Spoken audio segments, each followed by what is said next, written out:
තථාගතෝ භික්ඛවේ අරහං සම්මා සම්බුද්ධෝ දේ ධම්ම දේශනා පරියායේන භවಂತಿ තී.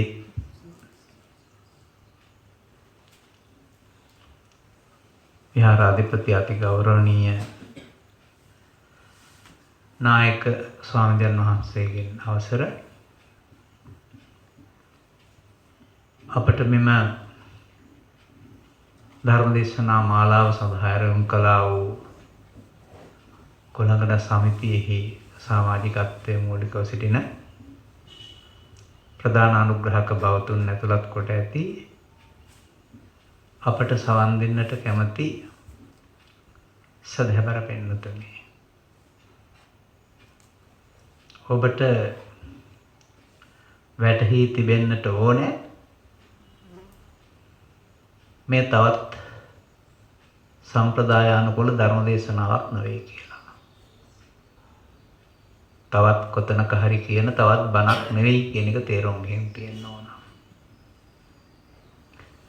අපි ඔබ හමුවන්නේ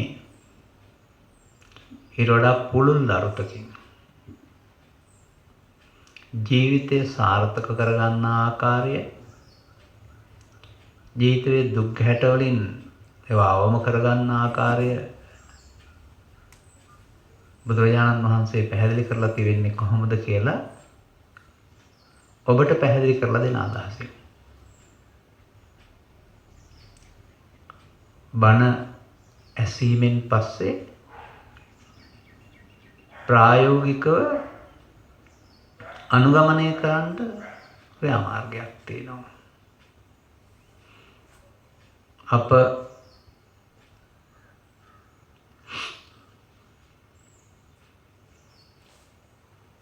එදිනෙදා ජීවිතයේදී යම් ක්‍රියාමාර්ගයක් අනුගමනය කරනවද? ඔබ හැම දිනාටමත් සදහම්හි ගැඹුරු වැටහුණයින් පසුව එදිනෙදා ජීවිතයේදී අනුගමනය කරන්න ප්‍රතිපදාවක් තිබෙනවා.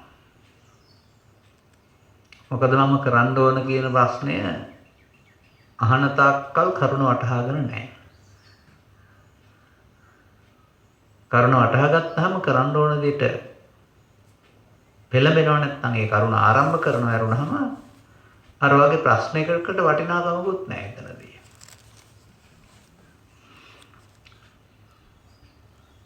මේ தත්ත්වයන් සමාජයට ටිකක් නුහුරු බවක් පේනවා. අපේ පාරම්පරික බෞද්ධකම හැඩ ගැහිලා තිබුණේ පුණ්‍ය මාර්ගයේ සීමාව තුළ. සේවස් 2 3 4ක් තිස්සේ අපි ඇවිත් තිබෙන්නේ සමහර 6ක් 7ක් 8ක් වෙන්නත් පුළුවන්. කර්ම මාර්ගයේ නැත්තම් පුණ්‍ය මාර්ගයේ සීමාව තුළ.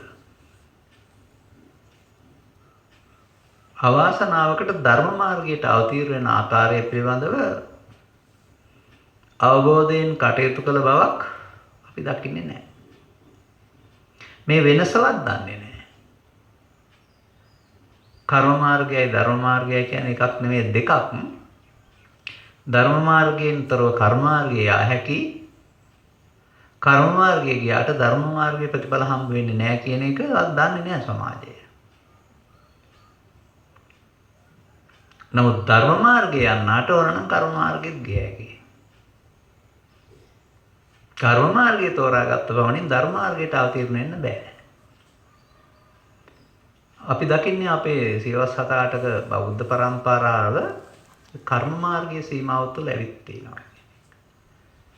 යම් විහාරස්ථානයක් ඇසුරු කොටගෙන යම් පූජනීය මහා සංඝරත්නයක් ඇසුරු කොටගෙන යම් පිරිසක් දසවස්තුක සම්මාදිට්ඨිය හික්මිලා තියෙනවා.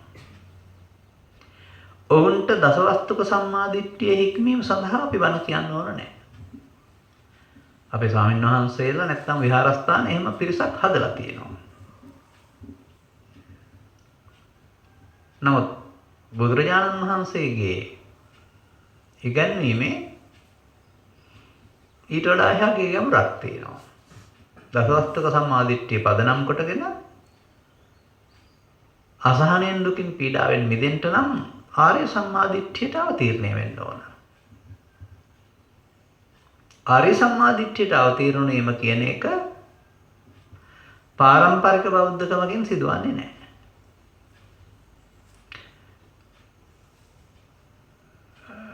බහුකාර වැනි සූත්‍රවල සඳහන් කරලා තිබෙන්නේ මේ සඳහා මූලික කරුණු දෙකක අවශ්‍යතාවයක්.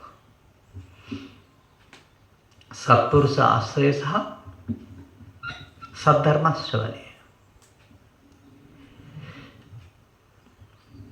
අනතුරුව තමයි තුන්වෙනි හතරවෙනි ක්‍රියාමාර්ග වලට යන්න පුළුවන්.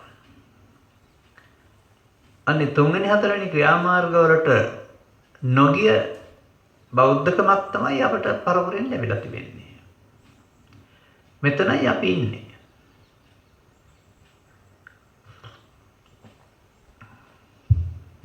අපි මේ ධර්ම දේශනාවන් කරන්නේ මෙතන මේ හිරගේ තුල හිර වෙලා ඉන්න නෙවෙයි. තථාගතයන් වහන්සේගේ වදනක් පවතිනවා.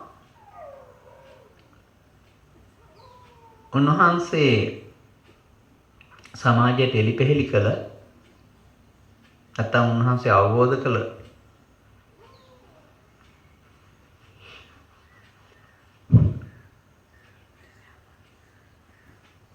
සද්ධර්මය කියන එක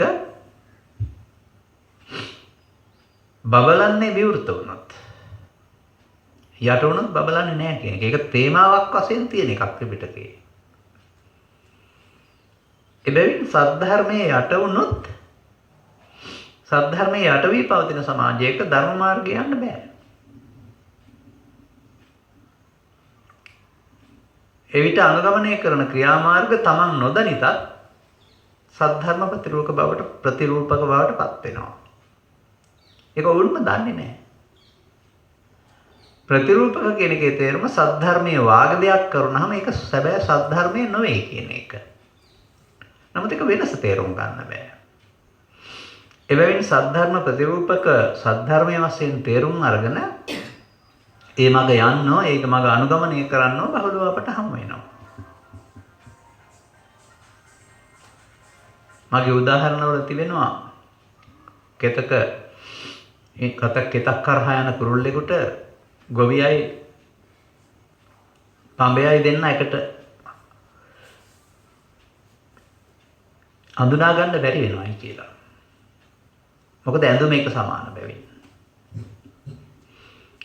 නමුත් ඇඳුම එක සමාන වුණාට කෙතක සක්‍රිය පුද්ගලයා ගොවියා පඹයා යන ප්‍රතිරූපයක් පමණයි.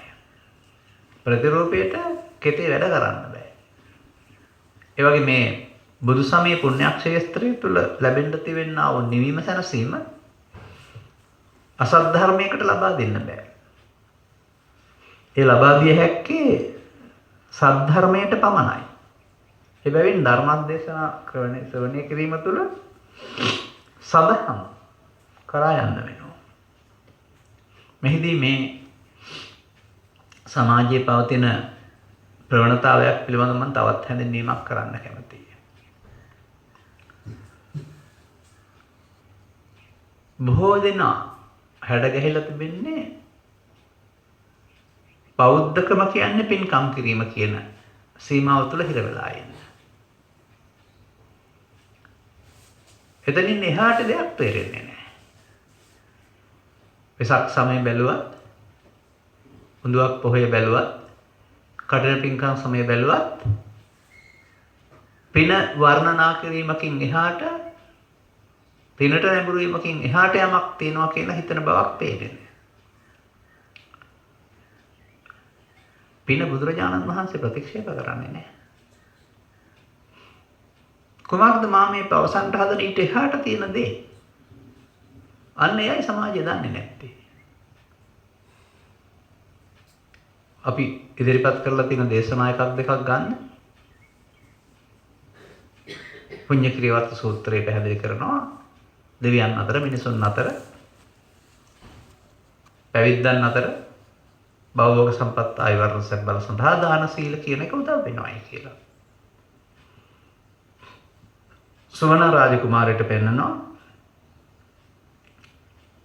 දෙදෙනෙක් සම්බන්ධ කතාවක් අරගෙන පැවිදි වුණත් දෙවියන් අතර හිටියත් විහි ජීවිතේ ඉපදුනත් ඔහුට ආයු වර්ණ සැපවල කියන අවුල් ලෞකික සම්පත් හිමි වුණේ ශ්‍රද්ධාවට සීලයට ප්‍රඥාව නෙමෙයි දානයට කියලා.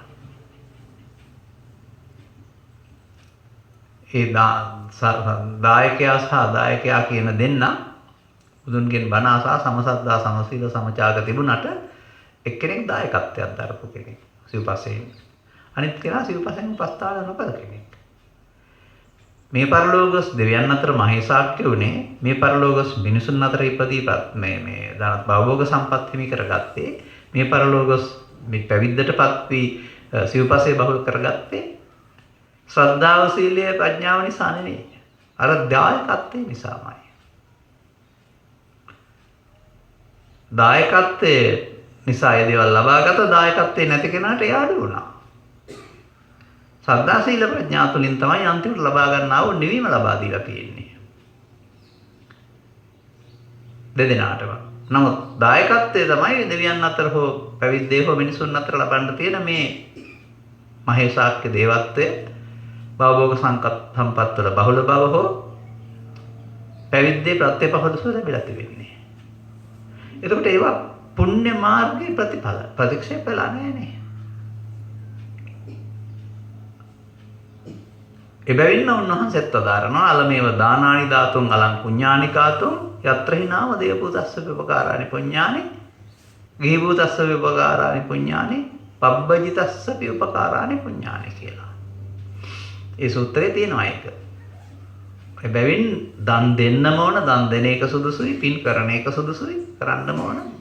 මොකද කියලා කියනවා නම් දෙවියන්ටත්, පැවිද්දන්ටත්, ගිහියන්ටත් පින උපකාරක ධර්මයක් වන බැවිනි.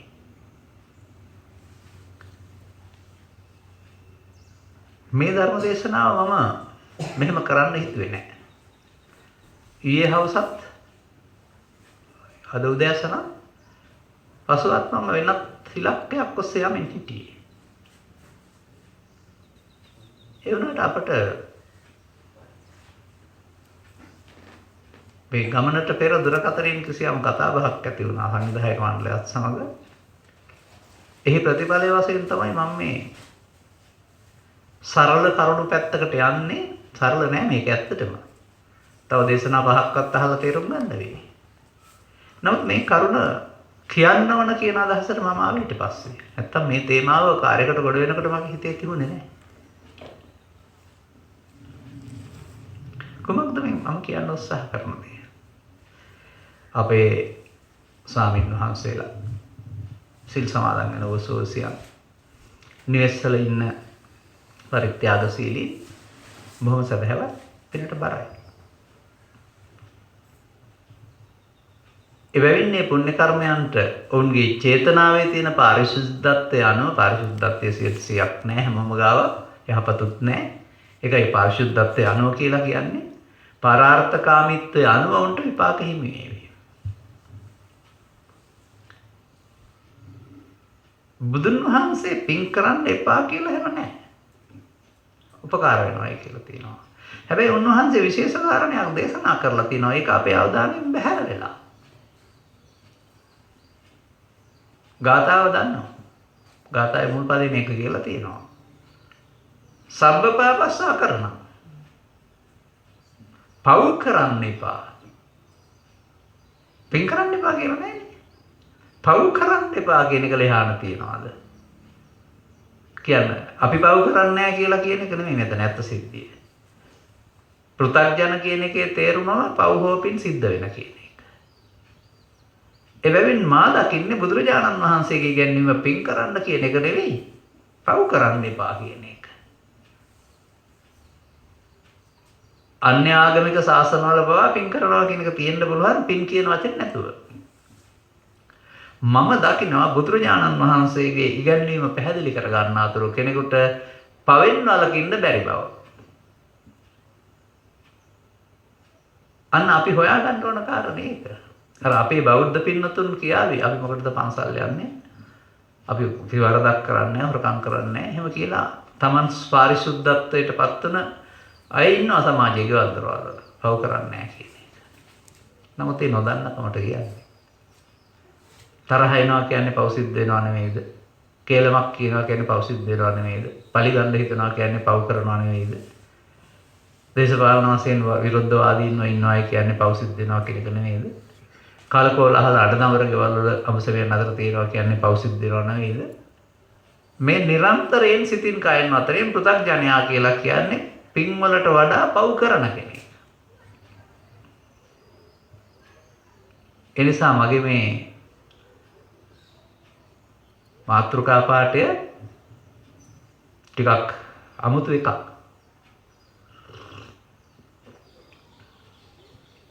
මේකට කියන්නේ දේශනා සූත්‍රය කියලා. ඒක සාමාන්‍යයෙන් භාවිත කරන්නේ නැති එකක්. මම එච්චර ඉක්මනින් එහි සඳහන් වෙන පොඩි කරුණක්. තථාගතෝ භික්ඛවේ අරහං සම්මා සම්බුද්දස්ස අහන්නේ මේ තථාගත වූ සම්මා සම්බුදුරජාණන් වහන්සේගේ ධර්මදේශනා අරුත් වශයෙන් දෙකක්. ද්වේ ධම්ම දේශනා පරියායන බවන්ති. ධර්මදේශනාවල අරුත් වශයෙන් දෙකක් පෙන්නනවා. අන්න ඒ රහස එතන තියෙනවා. කතමානි දෙවනවාද මේ දෙක? පළවෙනි එක පාපං පාපතෝ පස්සති. අන්න පළවෙනි දේශනාව. අපි පළමුවෙන්ම පාපේ පාපේ වශයෙන් දකින්න ඕන. දෙවෙනි එක මොකද්ද? පාපං පාපතෝ දිස්සා එහෙමත් තියෙනවා එතන. පාපේ පාපේ වශයෙන් දැක අත පාපං විරජ්‍යත. පාපයෙන් වෙන්න ඕන. අන්නර පින් කරන හැකිසිවෙක් පාපයෙන් වෙන්න දන්නේ නැහැ. මූලික දේ බැහැර වෙලා. පාපය තුල ඉඳිමින් පින් කරන බුද්ධ ආගමක් කරනම පාපයෙන් බැහැර වෙන මේ පරියාය එච්චරයි බුදුවරුන්ගේ දේශනාවෙම තියෙන්නේ. පාපේ පාපේ වශයෙන් තේරුම් අරගෙන පාපයෙන් බැහැර වෙන විදිහ හොයාගන්න එක. මේකට සක්‍රියයි. නියත වශයෙන් මම දන්නවා මේ සමාජයේ මේකට සක්‍රියයි. දේශකින් වහන්සේලාටවත් ඒක හොයාගන්න බැරි වුණානේ. උන්වහන්සේම වදාරනවා මේවා පිළිබඳව මේ සියුම් නුවණක් නැත්තම් වැටහෙන්නේ නැහැ කියලා. කලක් ඒ පිළිබඳ ගවේෂණයක යෙදී සිටින්නේ නැත්නම් වැටහෙන්නේ නැහැ කියලා. ඒ වගේම පාපය කියන අර්ථය අපි දන්න සතුන් මැරීම හොරකම් කිරීම නැමැති ක්‍රියාවලියට එහා ගැඹුරට යන කරුණක්.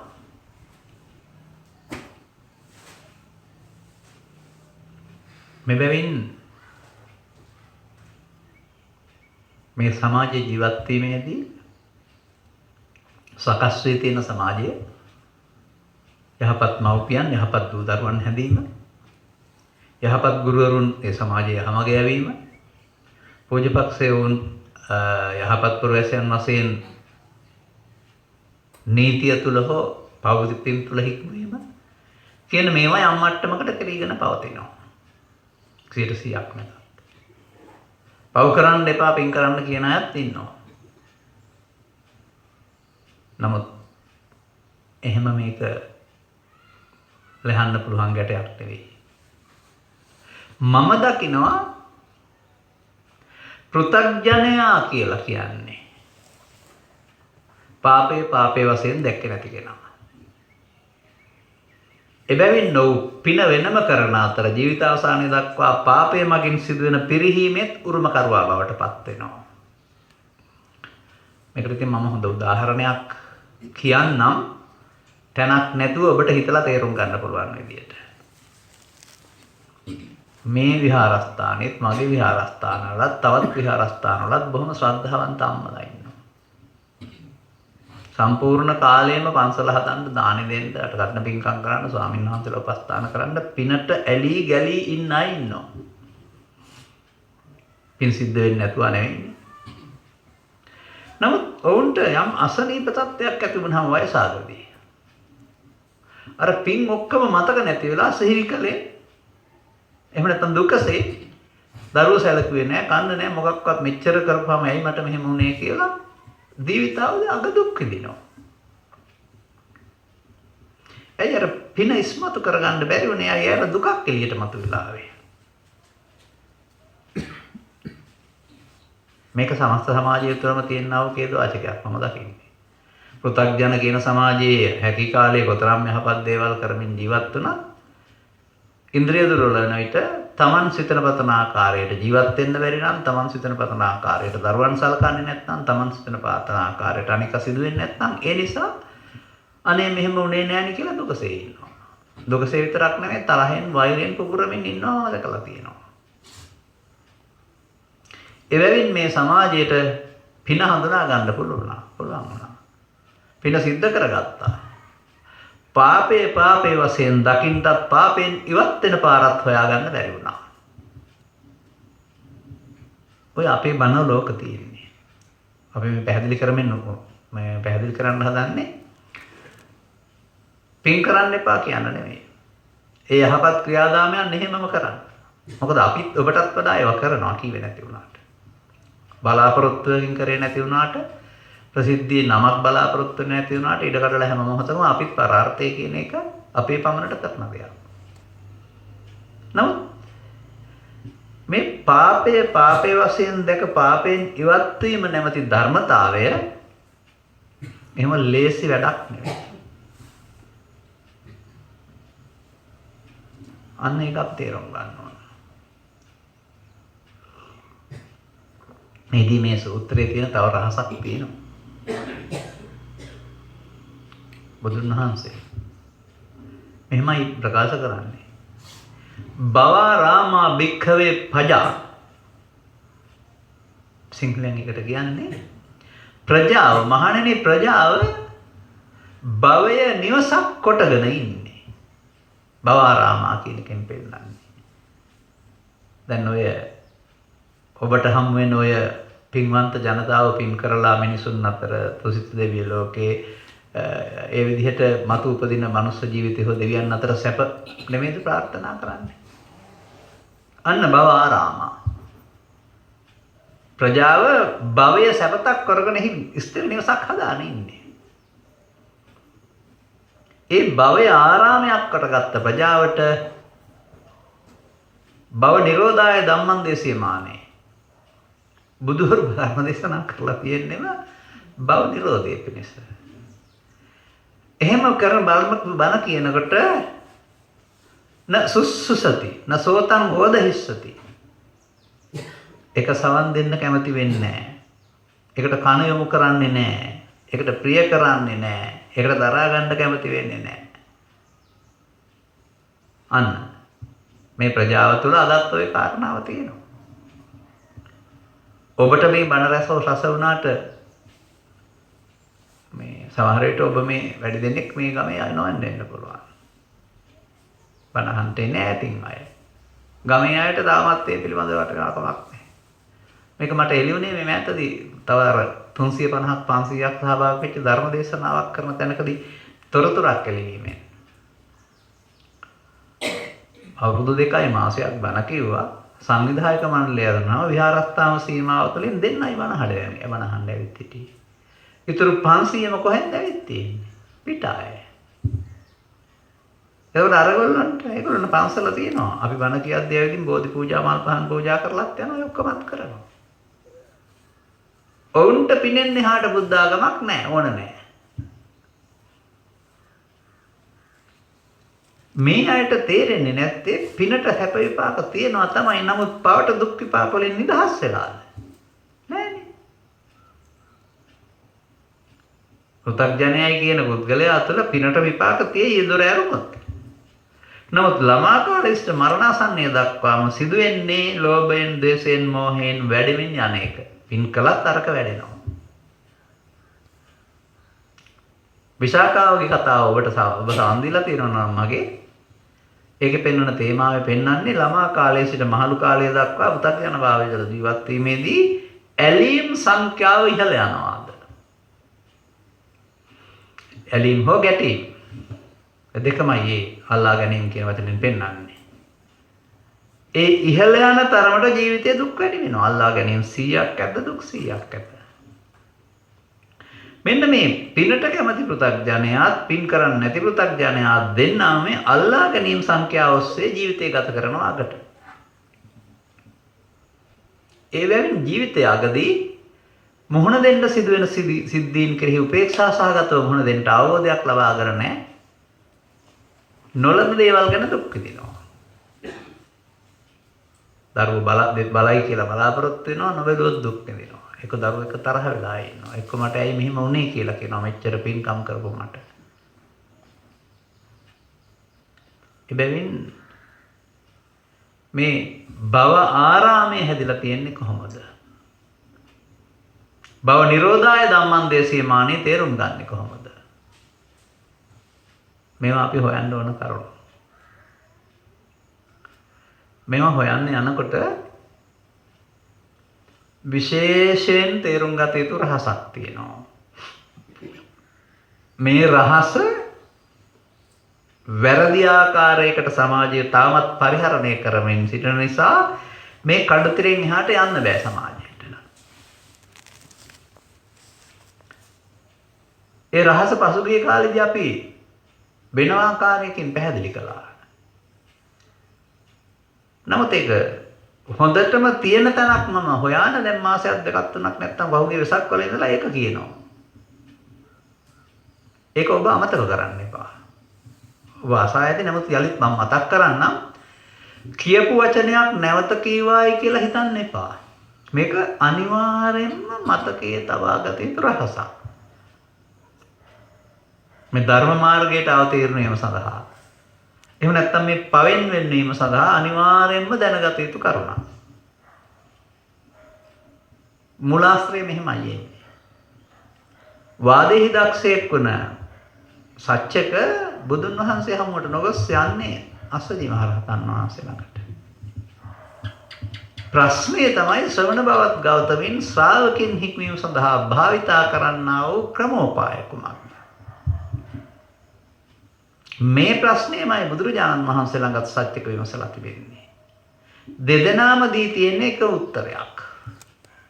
මේ උත්තරයෙන් පෙන්නන මාවත මේ බුද්ධ ශාසනය තුල නැහැ. ඔන්න රහස. කොහොමද පෙන්නන මාවත? අස්සජි මහරහතන් වහන්සේ කියනවා ශ්‍රමණ බවත් ගෞතමයෝ භික්ෂු භික්ෂුණී උපාසක උපාසිකා කියන හතරගොල්ලට තමයි ශ්‍රාවක කියලා කියන්නේ. සවන් දෙන. ශ්‍රාවකින් හික්මීම සඳහා ශ්‍රාවකින් හික්මීම කියන එකේ තේරුමම අර පවෙන් ඉවත් වීම සඳහා අරක තියාගන්න. භාවිතා කරනු ලබන්නේ පංචස්කන්ධය අනිත්‍ය අනාත්ම වශයෙන් බලන්න කියන මූල ධර්මය. සියලු සංස්කාරයන් අනිත්‍ය වශයෙන් දකින්න කියන මූල ධර්මයයි බුදුරජාණන් වහන්සේ භාවිතා කරන්නේ. අන්න බුදුරජාණන් වහන්සේ ශ්‍රාවකින් හික්මීම සඳහා භාවිතා කළා වූ මේ පංචස්කන්ධය අනිත්‍ය අනාත්ම වශයෙන් බලන උසස් දහම මේ සමාජයේ 100%ක්ම බැහැර වී තිබුණ එකක්. වර්තමානයේ සමහරට 100%ක් හෝ දෙකක් නම් දශමයක් තුල වගේ තියෙන්න පුළුවන්. එවිට පංචස්කන්ධය අනිත්‍ය අනාත්ම වශයෙන් බලන ශ්‍රාවකින් හික්මේ ප්‍රතිපදාව යටගොස් ඒ වෙනුවට වුන්ට අනුගමනය කරන්න පුළුවන් විකල්ප ප්‍රතිපදා සංඛ්‍යාවක් තමයි සසුනේ අවුරුදු පසුගිය 7 800 900ම තිස්සේ තිබුණේ කියලා මම හිතන්නේ. අන්න ඒ ශික්ෂණයේ අනතුරුව දසවස්තුක සම්මාදිට්ඨියට යටත් වෙනවා. ඒ ශික්ෂණයේ අනතුරුව පුද්ගල සංවරයට යටත් වෙනවා. එවිට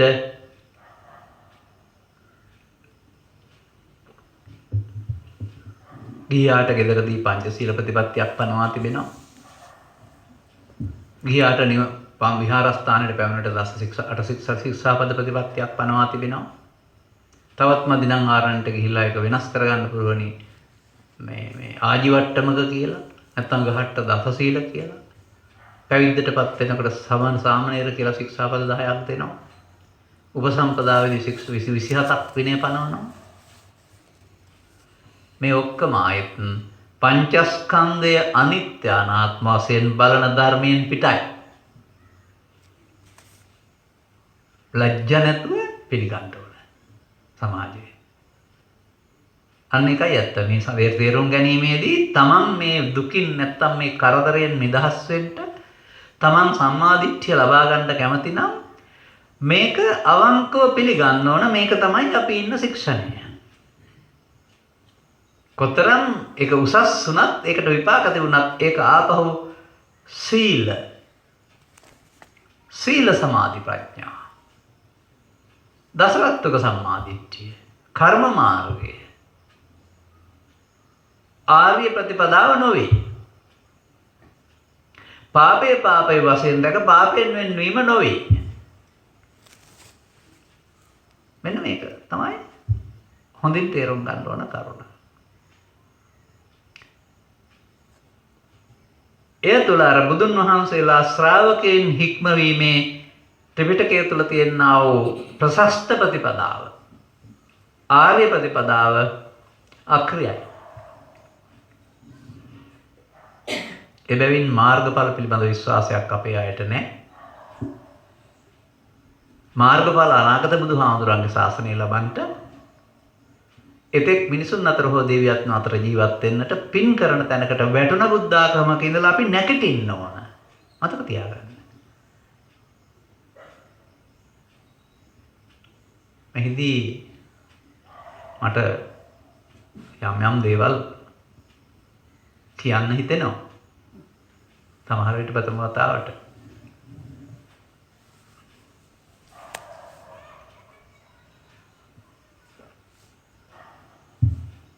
ඔබෙන් නැහුවොත්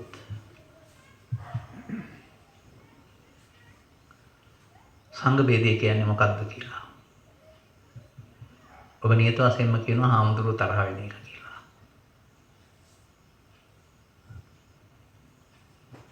මම දකිනවා මෙහෙම. රහතන් වහන්සේලා සංඝ ભેද කරන්න බෑ.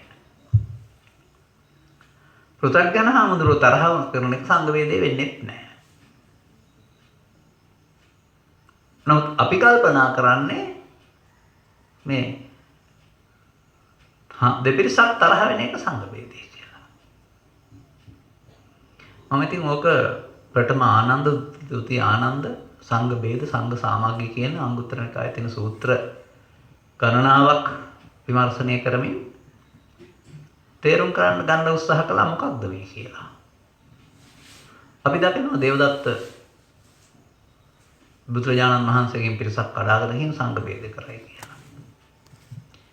එතකොට මේ කොටසක් කඩාගෙන යන එක තමයි සංඝ ભેදය කියලා අපි හිතන්නේ. දේවදත්ත කවුද?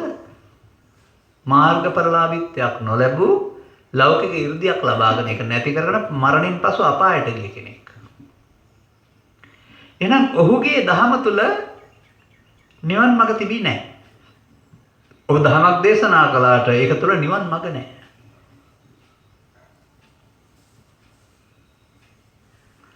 ත්‍රිපිටකයේ සංඝ ભેදය විග්‍රහ කරන්නේ කොහොමද කියලා ඔබ දන්නවද? බුදුහාමුදුරන්ගෙන් අහනවා සංඝ ભેදෝ උච්චති කිත්තවතානකෝ මෙතේ සංඝ ભેදෝ හොති කියලා. වචනේ සමහරට ඊට වෙනස්ව තියෙන්න පුළුවන් මම කියපු එක. බුදුහාමුදුරුව අරුද්දක් වලා තිබෙන්නේ ධර්මය අධර්මය කරයිද? විනය අවිනය කරයිද? නොදෙසූ දහම් දෙසූ දහම් කරයිද? දෙසූ දහම් නොදෙසූ දහම් කරයිද? භාෂිතය අභාෂිතයක් කරයිද බුදුන් වහන්සේගේ? අභාෂිතය භාෂිතය කරයිද? මෙන්න මෙහෙම කරුණු 10කට යටත්ව උදර පෝෂණය සඳහා ධර්මය යොදා ගන්නවා. ධර්ම විනය අත්හැරෙනවා. ධර්මය අධර්මය වෙනවා. එතකොට සිදුවෙන දේ මොකද්ද? මේ අර්ථ විග්‍රහයන් වල අපිට සපෝජනීය මහා සංඝරත්නයට සංඝරත්නය කියන වචනේ භාවිතා කළාට ගැඹුරු අර්ථයේදී බුදු පියාණන් වහන්සේ සංඝං සෝබෙන්ති කියලා සංඝ කියන වචනේ භාවිතා කරලා තියෙන්නේ මාර්ගඵලලාභීන්ට. ගිහියෝ පැවිදි ස්ත්‍රී හෝ පුරුෂ මාර්ගඵලලාභී නම් ඒ හැමදෙනාට සංඝයා හැබවීමේ අයිතිය තියෙනවායි කියලා සම්මා සෝබෙන්ති සූත්‍රයේ තියෙනවා. චත්තාරෝ මේ භික්ඛවේ පුද්ගලා සංඝං සෝබෙන්ති. මේ ත්‍රිලක්ෂණයේ චතුස්සත්ත්‍ය ධර්මයන් කෙරෙහි යමෙක් ව්‍යක්තද විශාරද විනීතද බහුසුතද ධම්මාන ධම් පටිපන්නද ඔහුට සංඝයා හොබවන්න නියෝජනය කරන්න ආලෝකමත් කරන්න අයිතියක් තියෙනවා කියලා. එවිට සංඝයාන ආර්ය පරපුර හෙවත් මාර්ගඵලලාභී අය. ධර්මය අධර්මය කිරීමෙන් විනය අවනය කිරීමෙන් සිදුවෙන්නේ මාර්ගඵලලාභීත්වයේ අතුරුදහන් වීම බිඳ වැටීම. සම්බුද්ධ ශාසනයෙන් මාර්ගඵලලාභීත්වයේ අතුරුදහන් වීම සංඝ වේදයයි. අපි නෙමෙයි මේක කරලා තියෙන්නේ. අසර 7-800ක ඉඳලා සංඝ වේදය කරමින් ඉන්නවා. දැනුත් ධර්මයේ වරද්දනවා නම් කරන්නේ සංඝ වේදය. එබැවින් ගිහියන්ට සංඝ වේද කරන්න බෑ. මේ සංඝ වේදයේ තියෙන ආනන්තරී අකුසල කර්මය කරන්නේ කවුද? කවුරු හරි මේ මාර්ගඵලාමිත්‍ය බිඳ වැටෙන බණක් කියනවා නම් වරද්දලා. ඔවුන් එදා සිට අද දක්වාම සංඝ වේදය කරමින් ඉන්නේ. අපට දැන් ඕන සංඝ වේදය කරන්න නෙමෙයි.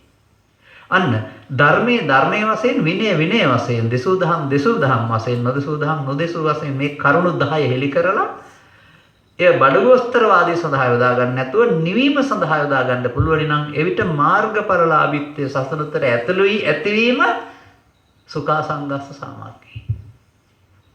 සංඝ සමාග්ගයයි.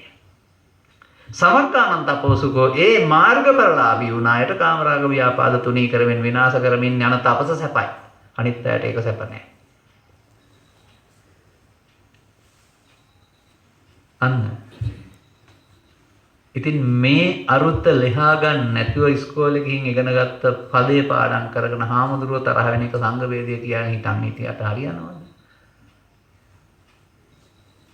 එබැවින් අපාතින් නෙවෙයි ධර්මයේ අධර්මයේ වුණ තැන කොතන හරි එදා ඉඳලා තමයි මේ මාර්ගඵලලාභීත්වයේ ස්ත්‍රී පුරුෂ ගිහි පැවිදියන්ගෙන් අතුරුදහන් වුණේ සංඝ වේදය වුණේ එතන.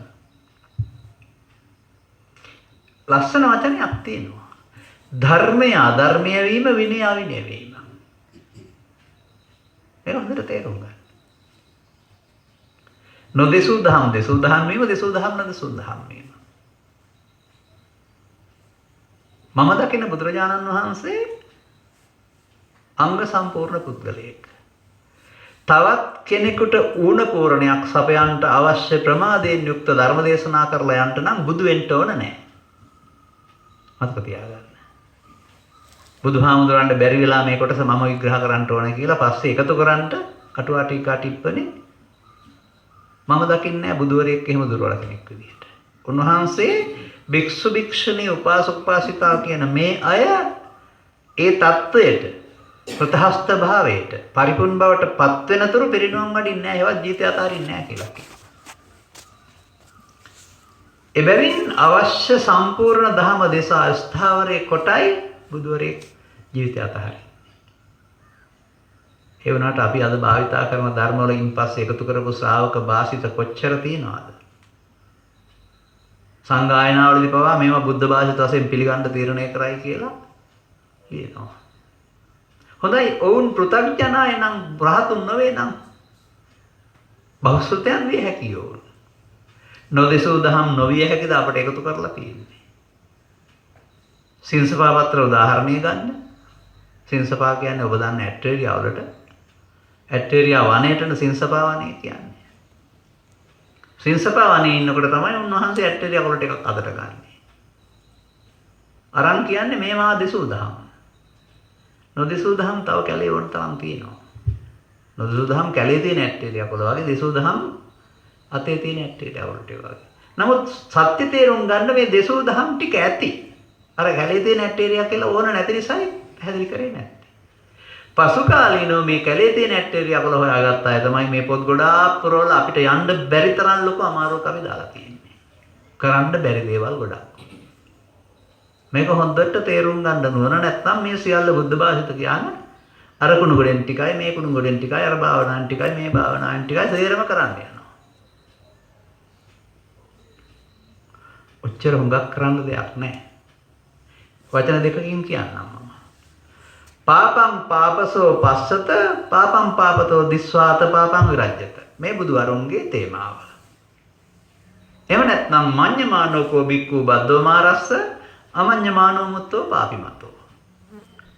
මම කොට ගැනීමෙන් මාරයාට බැඳේ මමකට නොගැනීමෙන් මායාවෙන් මිදේ. ඉතින් මේ දෙක ලෙසා ගන්න. එහෙම පුංචි දෙයක් මේක.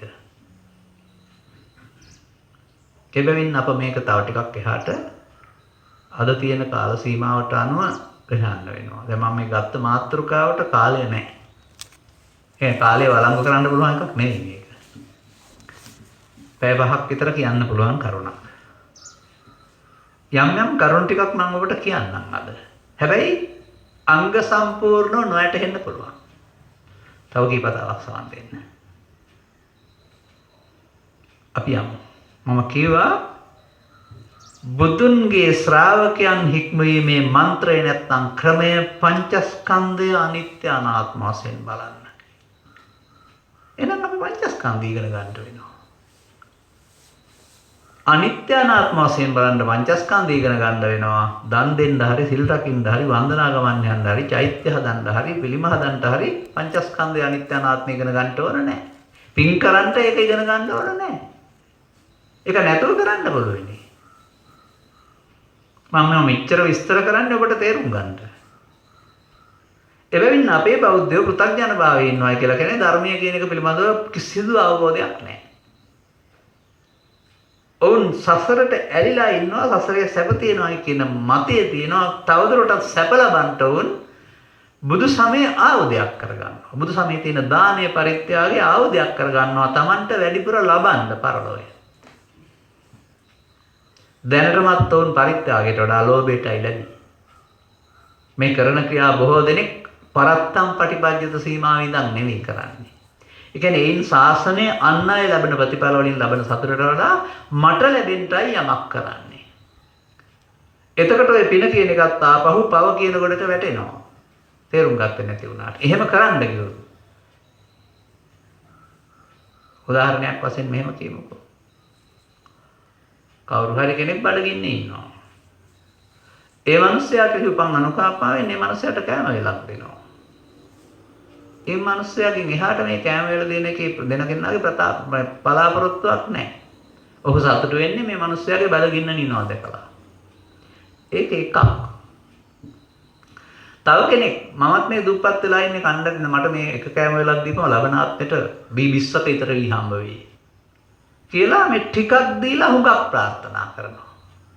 එතකොට මේ මිනිස්සයා මේ කෑම වේල දුන්නේ අර මිනිස්සයාගේ බඩගින්න නිවන්න නෙමෙයි. ලබන ආත්මේ මට හුඟක් ලබන්න. මේ දෙක වෙනසක් නැද්ද? පළවෙනි එක පරාර්ථය, දෙවෙනි එක ආත්මාර්ථය. ආත්මාර්ථයේ කුතල කොහෙද පිනක් තියෙන්නේ? ආත්මාර්ථය කියන්නේ පරාර්ථයක් නැතිකම කියන එක. බුදු සමයේ තේමාව මොකද්ද? පරත්තම් පටිපජ්ජත. මේ සියුම්ම තේරුම් ගන්න ඕන දැනක්. එබැවින් අපි මේ කර්ම මාර්ගයේදීත් කල්පනා කරන්න ඕන මට ලැබෙන්න නෙමෙයි මේවා කරන්න ඕන. කල යුතු නිසා වසමාන ප්‍රගතිශීලී වැඩක් නිසා. න්යාමයේ හැටියට සතර ගමන් කිරීමේදී ලැබෙන්න ප්‍රාර්ථනා කරන්න ඕන නෑ. මම ඔබට මනාව පැහැදිලි කරලා තියෙනවා ඒ කරුණ. පව් කරන මිනිස්සු කවදාවත් මට මේ පාපෙට විපාක දියන් කියලා ඉල්ලන්නේ පොතේ ලියා තියන්නේ ප්‍රාර්ථනා කරන්නේ නෑ. කවදාකවත් මට විපාක ලැබෙන්න කියලා ඉල්ලන්නේ නැහැ. නමුත් බුදුහාමුදුරුවෝ අදාරනවා පාපයෙන් ගැලවෙන්න බෑ. ඒ කියන්නේ ප්‍රාර්ථනීය ප්‍රතිඵලය විපාකයක් නෙවෙයි ඒක. කර්ම නියාමයේ ප්‍රතිඵලයක්. දැන් මේ පංචස්කන්ධ ධර්මතාවය විග්‍රහ වෙන ආකාරයේ පවතින මූලික දෝෂයක් තියෙනවා. එපමණක් නෙවෙයි. බුදු සමයේ ගැඹුරු දහම් මේ ධර්ම පැත්තට යනකොට ධර්ම මාර්ගයට යන විට තියෙන කොටස් ආරි සත්‍යයට තියෙන කොටස් අපි මේ දකින්න ඇසේ සීමාව ඉක්මවා ගිහින් දකින්න ඕන. ඒක මම කෙටියෙන් විස්තර කරන්නේ මෙහෙමයි. බුදු සමයේ උගන්වන ත්‍රිලක්ෂණය පංචස්කන්ධය තුල දකින්න ඔබ දැනුවත් වෙන්න ඕන. බුදු සමය තුල උගන්වන චතුරාර්ය සත්‍ය පංචස්කන්ධය තුල දකින්න ඔබ දැකීමෙන් යුක්ත වෙන්න වෙනවා. බුදු සමය උගන්වන පටිච්චසමුප්පාදය පංචස්කන්ධය තුල දකින්න ඔබ දැක්මෙන් දිනු වෙන්න වෙනවා. මේ එකක්වත් නැහැ සමාජයේ.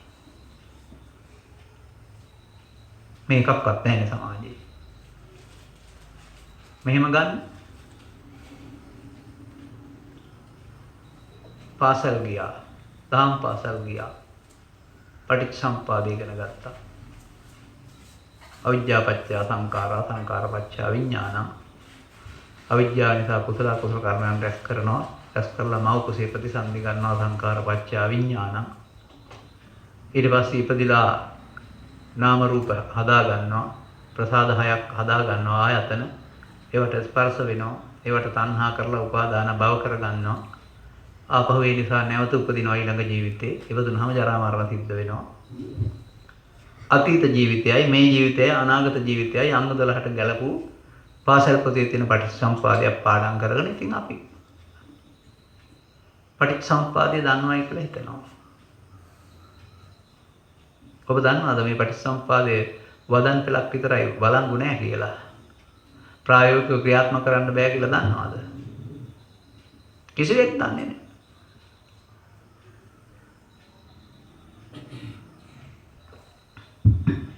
ඇයි පටිච්ච සමුප්පාද කියන්නේ? ඉස්සරලා ඒ වචනේ හොයාගන්නකෝ.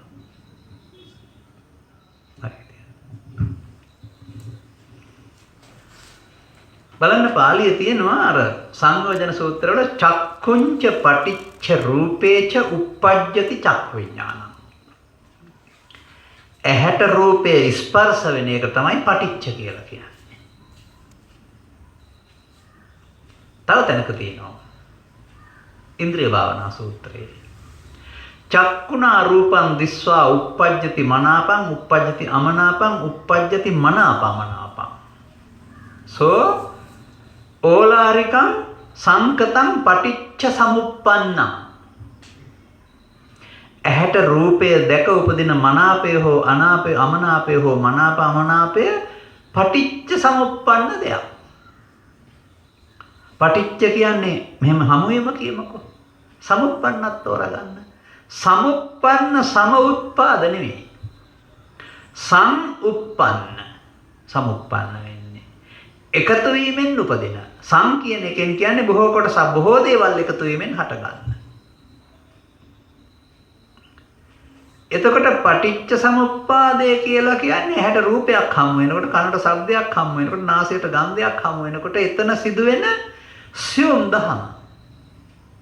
එතකොට ඒක පංචස්කන්ධය තුල ගලපන්න පුළුවන්. ඔබ ඉගෙන ගත්ත පටිච්චසමුප්පාදයේ ජීවිත ආත්ම තුනකට ගලපනවා නේද? දැන් සද්ධර්මයේද අසද්ධර්මයේද මේක? කවදාවත් ওই පටිච්චසමුපාදයෙන් අවිද්‍යාව දුරු කරන්න බෑ. ඇයි? ඒක හදව පටිච්චසමුපාදයක් කරනවා. සැරේ පටිච්චසමුපාදේ නෙවෙයි. අපි හිතන්නේ පටිච්චසමුපාදේ පොතේ තියෙන එකක් කියලා. මට තේරෙන්නේ ඔබ යම් මොහතක මේ සමාජයේ ජීවත් වෙනකොට ඇස හෝ කන හෝ නාසය හෝ දිව හෝ කය හෝ සිත භාවිතා කරයිද? එක්වරක් අරමුණු ගැනීම ඔබට බේරා ගන්න පුළුවන්ද තෝරා ගන්න? ඔබ ඉන්නේ පෘථග්ජන භාවයේ නම් එතන ඒ ඇසට අරමුණ හමුවේදී අතීතයෙන්ගෙන වර්තමානයේ විඳ අනාගතයට තැබීම නැවත මේ කරුණු තුන සිද්ධ වෙනවා. මේකටනේ පටිච්චසමුපාදය කියන්නේ. බුදුහාමුදුරුවෝ පහළ වුණත් නැතත් සියලු සත්වයින් ගාව වර්තමාන මොහොතේ සිදුවෙන්නේ අනුලෝම පටිච්චසමුපාදය. හොයා ගන්න බෑ බුදුහාමුදුරුවෝ කියලා දෙනකොට කෙනෙකුට කෙනෙකුට. දැන් මේ අනුලෝම පටිච්චසමුපාදය තුල තියෙන්නේ පාපේ බව ඔබ දන්නේ නෑනේ. අනතුරු උන්වහන්සේ පැහැදිලි කරනවා පටිච්චසමුප්පාදය දැකලා නිරෝධය දැකලා බුදු උනායි කියලා. පටිච්චසමුප්පාදේ අනුලෝම පැත්තට ගත්තාම අවිජ්ජා පත්‍ය සංඛාරා. පටිච්චසමුප්පාදේ පරිලෝම පැත්තට ගත්තාම අවිජ්ජා නිරෝධයෙන් සංඛාර නිරෝධය. එතකොට පටිච්චසමුප්පාදේ පරිලෝම වෙනවා. බුදුන් වහන්සේ ලෝට හඳුන්වා දුන්නේ පටිච්චසමුප්පාදේ පරිලෝමයෙන්. අනුලෝමයෙන් නෙවෙයි. කවුරු හරි මේ රටේ කවදා හරි දවසක ඔබට පෙන්වන්න ඕන පටිච්චසමුප්පාදේ පංචස්කන්ධය තුළට ගලපලා. මම පෙන්නමින් ඉන්නවා. මම නෙවෙයි මම කියන්නේ. තව කවුරු හරි තේරුම් ගත්තාම එහෙම වෙන්න ඕන. එතකොට පටිච්චසමුප්පාදයේ බුදුසමයේ මූලික ඉගැන්වීම නම් ඒක අපි ළඟ ඇහැට සම්වනක රූපයක් හමු වෙනකොට සිදුවෙන ක්‍රියාදාමයේ විස්තරය නම් විමර්ශනය නම් සිවුම්. අපි මේ පිළිබඳව හසල අවබෝධයක් නෙමෙයි අවමල් රේණුක අවබෝධයක් නැත්නම් අපි කොහොමද ධර්මය දන්නවා වෙන්නේ? පටිච්චසමුප්පාද දකින්නේ කොහොමද?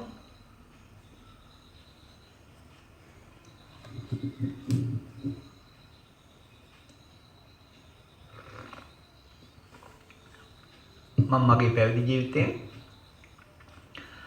අවුරුදු 25ක්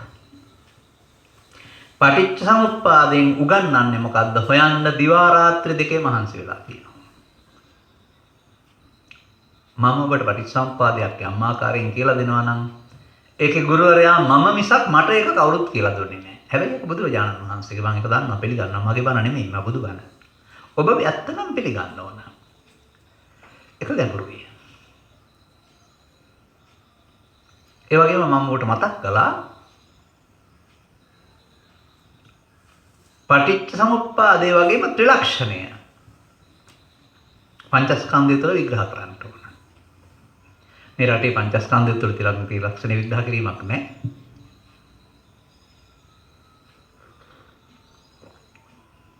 මොනවද අපේ අයට අනිත්‍ය? බාහිර ලෝකේ තියෙන දේවල් තියෙනව නැතිනව. බාහිර ලෝකේ තියෙන දේවලුත් වැරදි, ඒවා ඇතීම නැතිවීමත් වැරදි. මේ දෙකම බුදුහාමුදුරුවෝ දාලා අනිත්‍ය නෙමෙයි. ඔන්න රහස. තාමත් මේ සමාජයේ කියන් හිතන් ඉන්නේ බුදුහාමුදුරුවෝ දාලා අනිත්‍ය කියන්නේ මොනවා හරි හැදිලා කැඩෙන එකට කියලා.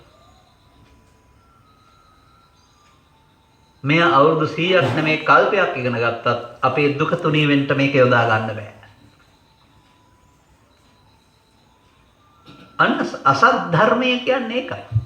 සත් ධර්ම ප්‍රතිරූප කියන්නේ ඒකයි. ධර්මයේ වර්ධව ගැනීම කියන්නේ ඒකයි.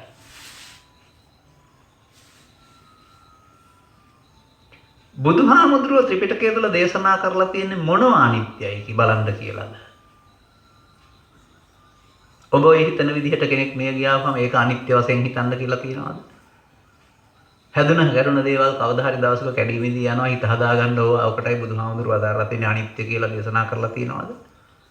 නැහැ. එහෙනම් ඒවා මත දරන ඒවා අදහන අය කොහෙද ඉන්නේ? ආසන්නයකටවත් ඇවිදින්නේ නැහැ නේ ආරි සත්‍යය.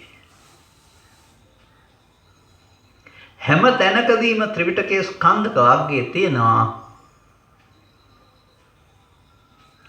ඔබ මොකද මේ ගැන හිතන්නේ? ඒ තමයි අවබෝධ කරගත්ත බුදුරජාණන් වහන්සේ අතු අවබෝධ කරගත්ත අනිත් අය සාකච්ඡා පවත්වන අයගෙන් අහන ප්‍රශ්නය. ඒ හැම ප්‍රශ්නේම තියෙන්නේ රූපය අනිත්‍යද නිට්ටයද, වේදනාව අනිත්‍ය නිට්ටයද, සංඥාව අනිත්‍යද නිට්ටයද, සංකාරය අනිත්‍යද නිට්ටයද, විඥානය අනිත්‍යද නිට්ටයද? හොඳට මතක තියාගන්න. රූප වේදනා සංඥා සංකාර විඥාන කියන පහට එන දේවල් ඇතුලේ තියෙන දෙයක් තමයි නිට්ටය හෝ අනිත්‍ය බව. ඉන් පිට කිසිදු බුදුහාමුදුරුවෝ අදාළ අනිත්‍යයක් කතා කරලා නැහැ. එබැවින් අපට බුදුරජාණන් වහන්සේ වදාළ අනිදුක්ඛ අනාත්මය තේරුම් ගන්න ආපහු පංචස්කන්ධය තේරුම් ගන්න වෙනවා. පංචස්කන්ධය තුරනේ තියෙන්නේ. යන්න සීල සූත්‍රයේ මොකද්ද කියලා තියෙන්නේ කියලා? සීලවතා කෝපනායස්මා මහා කොට්ටිත කතමේ ධම්මා යෝනිසෝ මනස්කාතබ්බාති.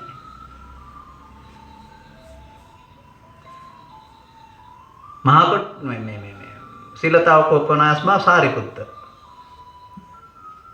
ආයස්මත් සාරිපුත්‍රයනි සිල්වත් වුණාම මොකද කරන්න ඕන? නෝනින් මොකද කරන්න ඕන? මේ සීල සූත්‍රයේ පෙන්වන්නේ සෝවාන් සකෘදාගාමි අනාගාමි අරිහත් දක්වාම ඉමේ පංච උපාදානස්කන්ධේ අනිච්චතෝ දුක්ඛතෝ අනත්තතෝ යෝනිසෝ මනසිකරන්තෝ. එබැවින් බුදුන් වහන්සේලා වදාළ අනිත් දුක්ඛ අනාත්මේ පංච උපාදානස්කන්ධය තුළ බලන්න ඕන එකක්. වතු පිටි වල ඉඩකඩම් වල හරක බාන වල බලන්න ඕන එකක් නෙවෙයි. මමද මේක කියන්නේ? පිළිගන්න ඕන මම කියන නිසා නෙවෙයි. මනවින් ත්‍රිපිටකය තුළ තිබෙන නිසා. එතකොට පංච උපාදානස්කන්ධයක් තුල බලන්නේ නැති අනිත් දුක්ඛ අනාත්මය වැරදි. පංච උපාදානස්කන්ධය තුල ඇතිවීම නැතිවීම බැලුවොත් අනිත්‍යයත් වැරදි. ඉස්සර වෙලා හදන්න ඕන අනිත්‍ය කියන වචනේ තේරුම ඇතිවීම නැතිවීම නොවේයි කියලා ඉගෙන ගන්න වෙනවා. අපි ඔක්කොටම පාඩම් වෙලා තියෙන ඇති වෙන නැති වෙන අනිත්‍යයි කියලා. මේ සියුම් තැන් ග්‍රහණය කරගන්න ඕන බණ අහලා. ත්‍රිලක්ෂණය කියන්නේ බුදුන් ලොවට හෙළි කළ දහම කියන එක ඔබ තේරුම් ගන්න. කොහොමද තේරුම් ගන්නෙ? දහම කියන්නේ බණ පොත කියලා කල්පනා කළාට, දහම් පොත දහම කියන්නේ සූත්‍ර කියලා කල්පනා කළාට ඒක වළංගු වෙන්නේ නැහැ. සරලව මම එතනත් ඔබට කියන්නම්. වක්කලීට තමයි බුදුන් වහන්සේ වදාරන්නේ දෙතිස් කුණපය යුක්ත ශරීර දිහා බලන් ඉන්න එපා, බුදුන් දකින්න බෑ.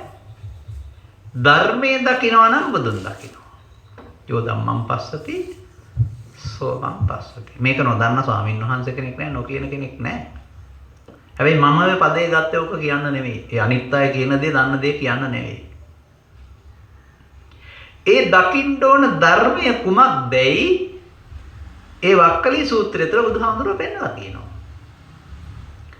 ඒ වක්කලිත් අද ඉන්න වක්කලීලත් ඔක්කොම බලන්න ඕන ධර්මයේ එකයි ඊට පස්සේ. මොකක්ද? තංකින් මඤ්ඤේසි වක්කලී. වක්කලී මොකද මේ ගැන හිතන්නේ? රූපං වා අනිච්ඡං වා අනිච්ඡං, රූපං අනිච්ඡං වා අනිච්ඡං. රූපේ අනිත්‍යද නිට්ටයද? අනිච්ඡං වන්තේ. රූපං වා දුක්ඛං සුඛං. රූපේ සැප දුකද සැපද? දුකයි ස්වාමීනි. අනිත්‍ය වූ දුක් සහගත දෙයක් ආත්ම වශයෙන් ගැනීම සුදුසුද? නැත ස්වාමීනි, අනාත්මයි. එබැවින්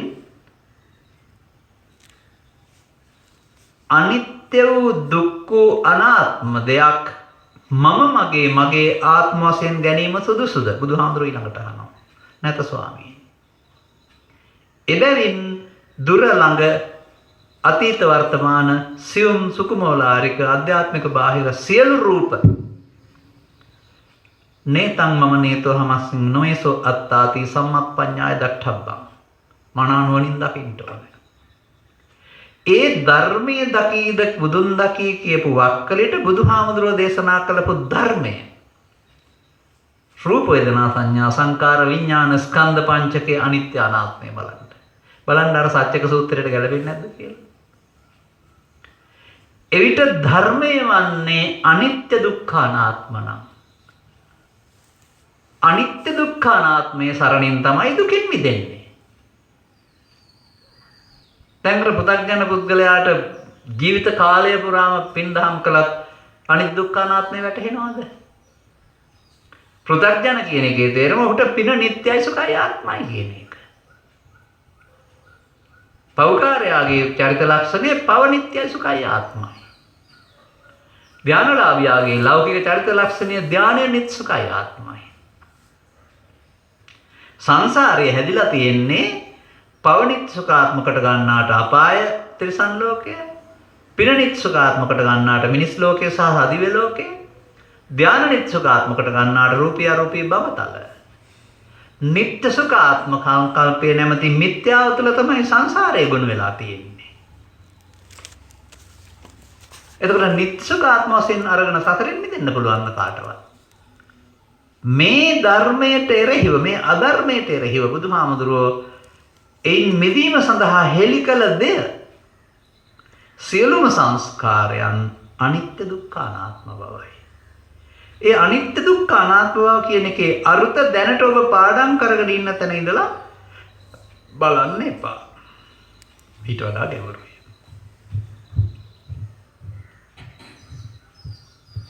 දැන් ඔබට මතක් වෙන්නේ අනිත්‍යවත සංඛාරා කියන ගාථා පදයයි.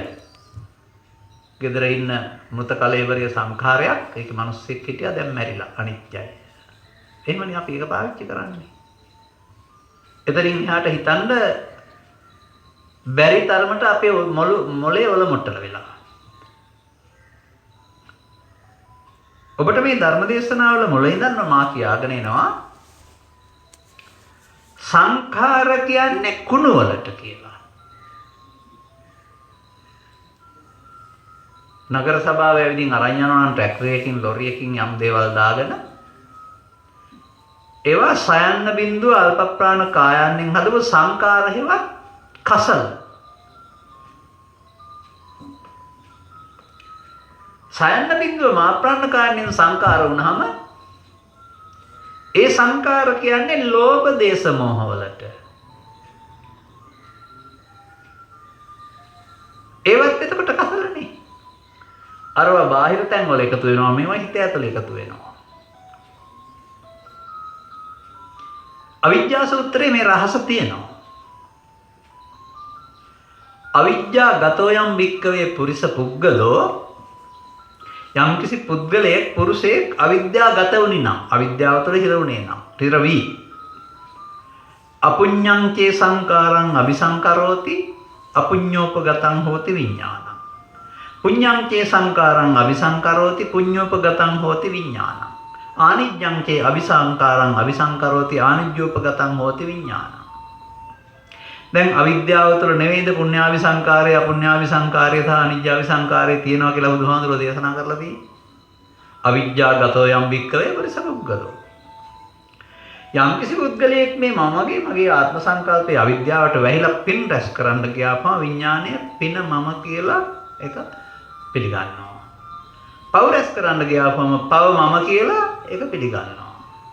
පින් පව් දෙකට එහාට ගිහින් ධානය කුසල රැස් කරන්න ගියාපම ඒක පිළිගන්නවා. උපගත වෙනවා කියන්නේ විඥානයේ සත්‍ය වශයෙන් පිළිගන්නවා. සත්‍ය සසරේ ඇවිද්දවන සංකාර ಜಾති තුනක් ත්‍රිපිටකයේ දීඝනිකායේ සංගීති සූත්‍රය තුළ සරියුත් හාමුදුරුවෝ සංග්‍රහ කරලා තියලා තියෙනවා. අන්න ඒ ටික තමයි සබ්බේ සංඛාරා කියලා කියන්නේ. ඔබ වැනි විහාරස්ථානට එන්නේ නැති සුරාව සූදුව දුරාචාරයේ ආගම බවට පත් කරගත්ත කෙනෙක් සිතින් කයින් වචනෙන් නිරන්තරයෙන් පව් රැස් කරනවා. එතකොට යා රැස් කරන ඒවාට තමයි අපුණ්‍ය අபிසංකාර කියලා කියන්නේ. අபிසංකාර මතක තියාගන්න. නැවත ගන්න පුළුවන් විදිහට හේතුිතර වෙන එක. සිතින් කයින් වචනෙන් ඒවායින් ඉවත් වෙලා පන්සිල් දුවට සිල් පිටා මෞපියන් පෝෂණයේ සිට විහාරස්ථානයේ චෛත්‍යාංග විහාරස්ථාන ගොඩනැගීම ආදී කොට ඇති පින්කම් කරනවා. හැබැයි මම නැමැති පුද්ගලයා අපචක්ජන භාවය මතක තියාගන්න පුරුෂ පුද්ගලෝ කියන්නේ ඒකයි. දැන් පුණ්‍ය අபிසංකාර පින් රැස් කරනවා.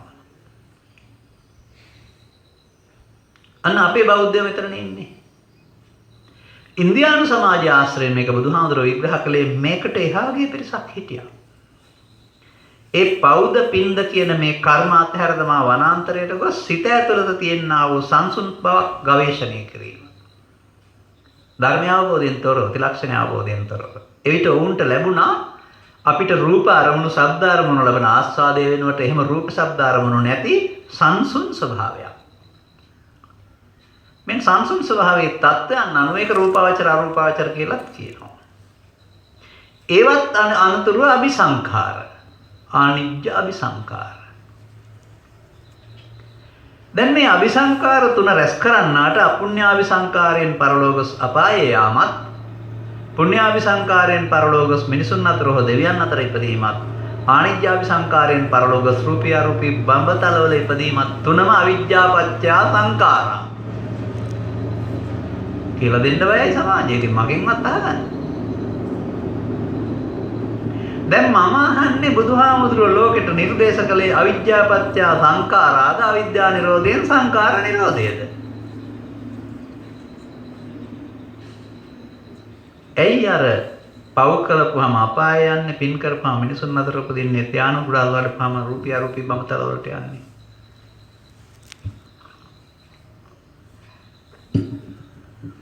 ඒ කරන පුද්ගලයා පුතග්ජනෙක්. ඔහුට ඒවා මගේ ආත්ම. එබැවින් පව අල්ලාගත්ත පුද්ගලයාට පව මගේ ආත්ම හෙවත් නිත්‍ය සුඛාත්මයි. පින කරන එක හොඳයි අල්ලගන්න එකේ වැරද්ද තියෙන්නේ. අල්ලගත්තාම පින නිත්‍ය සුඛාත්මයි. සත්‍ය අවබෝධය ලැබුව ධානලාභීන්ට ධානය නිත්‍ය සුඛාත්මයි. මේ සබ්බේ සංඛාරා පුඤ්ඤාභි සංඛාර අපුඤ්ඤාභි සංඛාර අනිත්‍යාභි සංඛාර තමයි සබ්බේ සංඛාර. බුදුන් ලොවට හෙළි කරන තුරු මේ වාගේ සත්‍ය ස්වභාවය නේතං මම නේතෝ හමස්මින් නමේසෝ අත්තා බව ලෝකයා පිළිගත්තේ ඒතං මම හේතෝ හමස්මින් ඒසෝ මේ අත්තා කියලා. එබැවින් ඔවුන් සසර ගමන යන්නේ නිත්‍ය සුඛාත්ම නැමැති මිත්‍යා සංකල්පය මත. සසර ගමන යාමෙන් මිදෙන්න නිත්‍ය සුඛාත්ම සංකල්පයෙන් මිදී අනිත්‍ය දුක්ඛ අනාත්ම නැමැති ධර්මය සරණ කර ගන්නට ඕනේ. දැන් වක්කලිට වදාලේ පංචස්කන්ධය අනිත්‍ය දුක්ඛ අනාත්ම වශයෙන් බලන්න කියලානේ. ඒ නෙමෙයිද ධර්මයේ විග්‍රහ කරපු බුදුහාමුදුරුවෝ. ධර්මයේ දකීද බුදුන් දකී කියලා විග්‍රහ කරලා තින්නේ මේකනේ. අන්න අපට තේරුම් ගන්න පුළුවන් කරුණක් වෙනවා. අபிසංකාර සියල්ල අවිජ්ජා පත්‍ය සංඛාරා. බුදුන් වහන්සේ වදාරන්නේ අවිද්‍යා නිරෝධයෙන් සංඛාර නිරෝධය. අන්න අවිද්‍යා නිරෝධයෙන් සංඛාර නිරෝධය කියන එක තමයි මේ සූත්‍රයෙන් පෙන්වන පාපම් පාපතෝ දිස්වා අත පාපම් විරජ්‍යත. පාපේ වශයෙන් දැක පාපයෙන් නිවත් වෙන ක්‍රමය. බලමු අපි සවිස්තරව නැතත් ආරම්භක පියවරකදී කියන්න තව ඉස්සරහට නැවත පැහැදිලි කරන අදහසෙන්. ඔබ කවදාවත් පාසලෙන් ඉගෙන ගත්ත පටිච්චසමුපාදයේ අංග 12ට අර්ථ හොයමින් පටිච්චසමුපාදයේ තේරුම් ගන්න යන්න එපා. කවදාවත් තේරෙන්නේ නැහැ. හැමෝම අනා ගන්නවා. මොකද්ද සසර විරුද්ධකට නැත්නම් පිනකට පාඩම් කරන්නෙත් නැති කාලේ ඔය ગાතා. අහම්බෙන් ඇහිලා මම පාඩම් කරගත්ත පටපාඩම් වුණා අලුත් ගාතාවක් පටිච්චසමුපාදය පිළිබඳ. අලුත් නෑ පොතේ තියෙන එකක්. නමුත් ඒක ඕගොල්ලෝ දන්නේ නැතුව ඇති සමහර විට. මේකට කියන්නේ අතීත හේතෝ පංච ඉදානි ඵල පංචකම් ඉදානි හේතෝ පංච ආයතින් ඵල පංචකම් කියලා. අතීත හේතු පහක් නිසා වර්තමාන ඵල පහකුත් වර්තමාන හේතුඵල හේතු පහක් තිබ්බොත් අනාගතයට ඵල පහකුත් ඇති වෙනවා. ඔන්න අනුලෝම පරිසම්පාදය. ඔන්න පාපය. ඔන්න ඔබ තුල සිදුවෙනා වූ පාපය සිදුවේ නැහැ. දැන් අතපාපම් නිරජ්‍යත ඊට පස්සේ බොනවා වදාරලා තියෙන්නේ. හිතනවාද මේක ගලපා ගන්න නිකම්ම බණ කතාවක් ඉගෙන ගත්තාම සිවුරක් පරව ගත්තාම පුළුවන් වෙයි කියලා. නෑ. මේ සඳහා මම සාමාන්‍යයෙන් කියන දෙයක් තමයි බුදුබණ දේශනා කරන්නට මනහනකමේ අවුරුදු 25ක්වත් ඉඳලා ඉන්න ඕනේ කියලා. සමාජයට මම කියන්නේ. එහෙම නැතුව කියන්න වෙන්නේ කටපාඩම් කරගත්ත වචන ටිකක් විතරයි.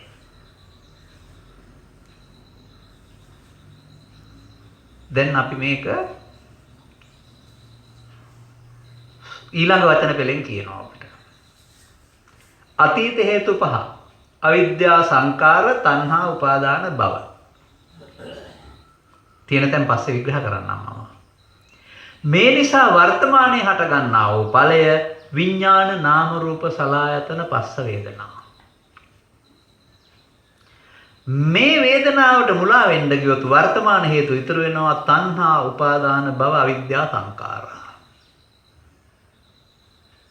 මේ එක ස්කන්ධ පංචකය තුල ඇසට හමු වෙන රූපය තුල අතීත හේතු පහ නිසා වර්තමාන ඵල පහත් වර්තමාන හේතු පහ තැවීමත් කියන තුන සිද්ධ වෙනවා. අතීතයකට කර්ම වට්ටය කියනවා. කෙලෙස් වට්ටය කියනවා. දැන් එකට කර්ම වට්ටය කියනවා. ඉදිරියකට විපාක වට්ටය කියනවා.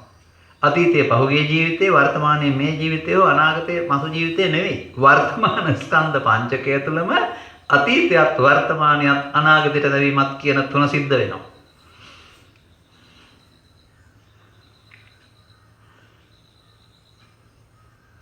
දැන් අපි මෙහෙම බලමු. තවත් තැනකින් ඔක ගැලපෙන්නේ නැත්නම් මගේ දේවල් වෙනවනේ. ඔය බුදුහාමුදුරන්ගේ දේවල් වෙන්නේ නැහැනේ. තින්නම් සංගති පස්සෝ. ඇසට ප්‍රසාදයේ ගෝචර රූපය මානසිකාරයෙන් උදව් කරන පස්ස චෛසිකය හට ගන්නවා. තින්නම් සංගති ස්පර්ශ චෛසිකය හට ගන්න කර්ම තුනක් උදව් වෙන එක. පස්ස පච්චයා වේදනා. වේදනාවට ප්‍රත්‍ය වෙන්නේ මේ ස්පර්ශ වීම. වේදනා පච්චයා තණ්හා. වේදනාව තමයි තණ්හා කිරීමට ප්‍රත්‍ය වෙන්නේ. තණ්හා පච්චයා උපාදාන. තණ්හා කළොත් තමයි ඒක දැඩිව ගැනීමක් සිදු වෙන්නේ. උපාදාන පච්චයා භව. උපාදාන වුණොත් තමයි ඒක කර්ම උත්පත්ති වශයෙන් ශේෂ වෙන්නේ. භව වුණොත් තමයි ජාති ජරා මරණ වලට පාර කැපෙන්නේ. පස්සපච්චා වේදනා වේදනා පච්චා තණ්හා තණ්හා පච්චා උපාදාන උපාදාන පච්චා භව පච්චා ජාති ජාති පච්චා ජරා මරණ ශෝක පරිදේව දුක්ඛ දෝමනස් උපායාස සම්භවಂತಿ එව මේ තස්ස කේවලස්ස දුක්ඛක්ඛන්දස්ස සමුදය හෝති. මේ පාපය. දැන් අපි අතනින් ආයෙත් එනවා. පස්සපච්චා වේදනා ඒ අවිද්‍යා සූත්‍රයේ තියෙන හැටි මම මේ කියන්නේ. වේදනා පච්චා තණ්හා. ඊට පස්සේ කියනවා තස්සායේව තණ්හාය අශේෂ විරාග නිරෝධෝ. ඒ තණ්හාව ශේෂ වෙන්නේ නැතුව අවසන් කරනවා නම්, රාග කරන්නේ නැතුව විරාගයෙන් යුක්ත අවසන් කරනවා නම්, තණ්හා නිරෝධයෙන් උපාදාන නිරෝධෝ, උපාදාන නිරෝධයෙන් භව නිරෝධෝ, භව නිරෝධයෙන් ජාති නිරෝධෝ, ජාති නිරෝධයෙන් ජරා මරණ නිරෝධෝ, ජරා මරණ ශෝක පරිදේව දුක්ඛ දෝමනස් පායා නිරුද්ධಂತಿ ඒව මේ තස්ස කේවලස්ස දුක්ඛක්ඛන්දස්ස නිරෝධෝ හෝති. කොතනද තණ්හාව නැති කරන්න තියෙන්නේ? පස්සපච්චා වේදනා වේදනා පච්චා තණ්හා තණ්හා පච්චා උපාදාන වුණොත් අනුලෝම පටිච්චසමුප්පාදේ. ඒ තණ්හාවට මේ වේදනාවට තණ්හා නොකළොත් එහෙනම් තණ්හා නිරෝධයෙන් උපාදාන භව ජාති නිරෝධ වෙනවා. දැන් මේ වේදනාව ඇසේ කනේ නාසයේ දිවේ කයේ අරමුණත් එක්ක තියෙන දෙයක් නේද? ඒ අරමුණට නේද තණ්හාව කරන රූප තණ්හා, ශබ්ද තණ්හා, ගන්ධ තණ්හා, රස තණ්හා, පොට්ටබ්බ තණ්හා, ධම්ම තණ්හා කියන්නේ. තණ්හාව නැති කිරීමෙන් ලබන නිර්වාණය කියලා ඉගෙනගෙන තියෙනවා නේද? මේ තස්සා ඒව තණ්හායි. මේ අරමුණට තියෙන මුලාව එතනින් නැති කරන්න ඕන. ගැළපෙන්නේ නැද්ද ලස්සනට? අන්න ඒකයි මම බය නැතුව බන කියන්නේ. ඕන සූත්‍රයකින් ගලප ගන්න පුළුවන්. දැන් අපි යමු. ඔය පාපය තමයි පෙන්වන්නේ මං ගත්ත ප්‍රේමාව පාපය පව් සිද්ධ වෙන හැටි සහ පාපයෙන් මිදෙන හැටි මම පෙන්වන්නේ. අමාරු වෙන්න පුළුවන්. හොඳටම අමාරු වෙන්න පුළුවන්. ඒකට කමක් නැහැ. මේවා අන්තර්ජාලයේ තියෙනවා, මගේ ළඟ තියෙනවා, මම කියනවා එක සැරේට 10 සැරයක් ගහලා ඉගෙන ගන්න. මොකටද බුද්ධෝත්පාදයක මිනිසත් කාලෙදී සදහම්ම ගන්න. මගේ ඇරියොත් ආයේ කවදාවත් ඔක ලේසියෙන් කියලා දෙන්න කෙනෙක් නැහැ, හොයලා දෙන්න කෙනෙක් නැහැ. මොන වෙන ආගමක ඉපදිලා ප්‍රතිසම්පාද ඉගෙන ගන්නද? දිවි ලෝකේ ඉහිලා ප්‍රතිසම්පාද ඉගෙන ගන්නද? අපි බලමු. මෙහෙමයි බලන්නේ. මේ පෙළොහම කීවට තේරෙන්නේ නැති නිසා මම ඔබේ හිතේ සිදුවෙන තැනකින් ගන්න. ඇසට රූපයක් හමු වෙනවා. චක්කුණා රූපං දිස්වා කියන්නේ ඒකයි. ඉස්සරහින් හමු වෙන පුද්ගලයා හිතන්නකො ඒක තමයි රූපේ. අපි ඇසේ පහළ වුණාට රූප රූපේ ආරය තමයි හමු වෙන්නේ.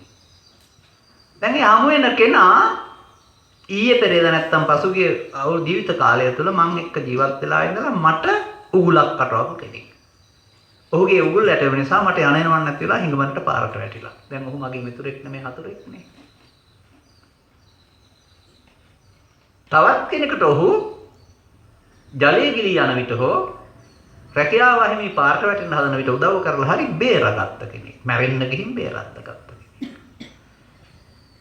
එතකොට ඔහුට හම්බ වෙන්නේ පිටු දෙවියෙක්.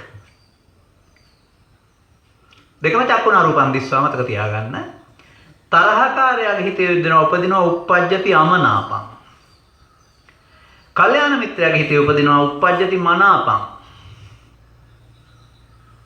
එතකොට මේ ඉස්සරහින් දැක්කේ එක්කෙනයි මනාපය අමනාපය එයා ගාව නෙමෙයි අපේ දෙන්න ගාව හිත තුළ තිබෙන එකක් නේද?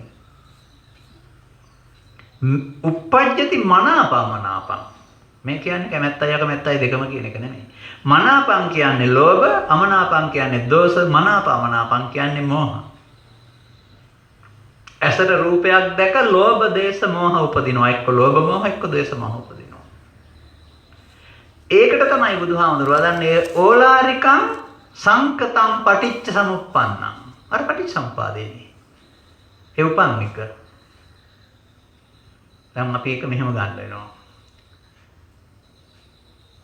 පස්ස පච්චයා වේදනා. එතන සිද්ධ වුණේ වේදනාව එක්ක සැප වේදනාව එක්ක දුක් වේදනාව. දැන් මේ වේදනාවට තමයි අපි මම කොට ගන්නෙ. කැමැති හෝ අකමැති දෙකම මම කොට ගැනීම. අන්න තණ්හා. වේදනා පච්චයා තණ්හා. තණ්හා පච්චයා උපාදාන. උපාදාන පච්චයා භව. අරමුණ මම කොට ගත්තොත් තණ්හා උපාදාන භව කියන තුනට අහු වෙනවා. තණ්හා උපාදාන භවට අහුවීම කියනවා අවිජ්ජා සංඛාරා. ඒකමයි අවිජ්ජා සංඛාරා. මේ අරමුණ තණ්හා උපාදාන භව වීම අවිජ්ජා සංඛාරා. අවිජ්ජා පත්‍ය සංඛාරා. මෙන්න පව් සිදු වෙන හැටි.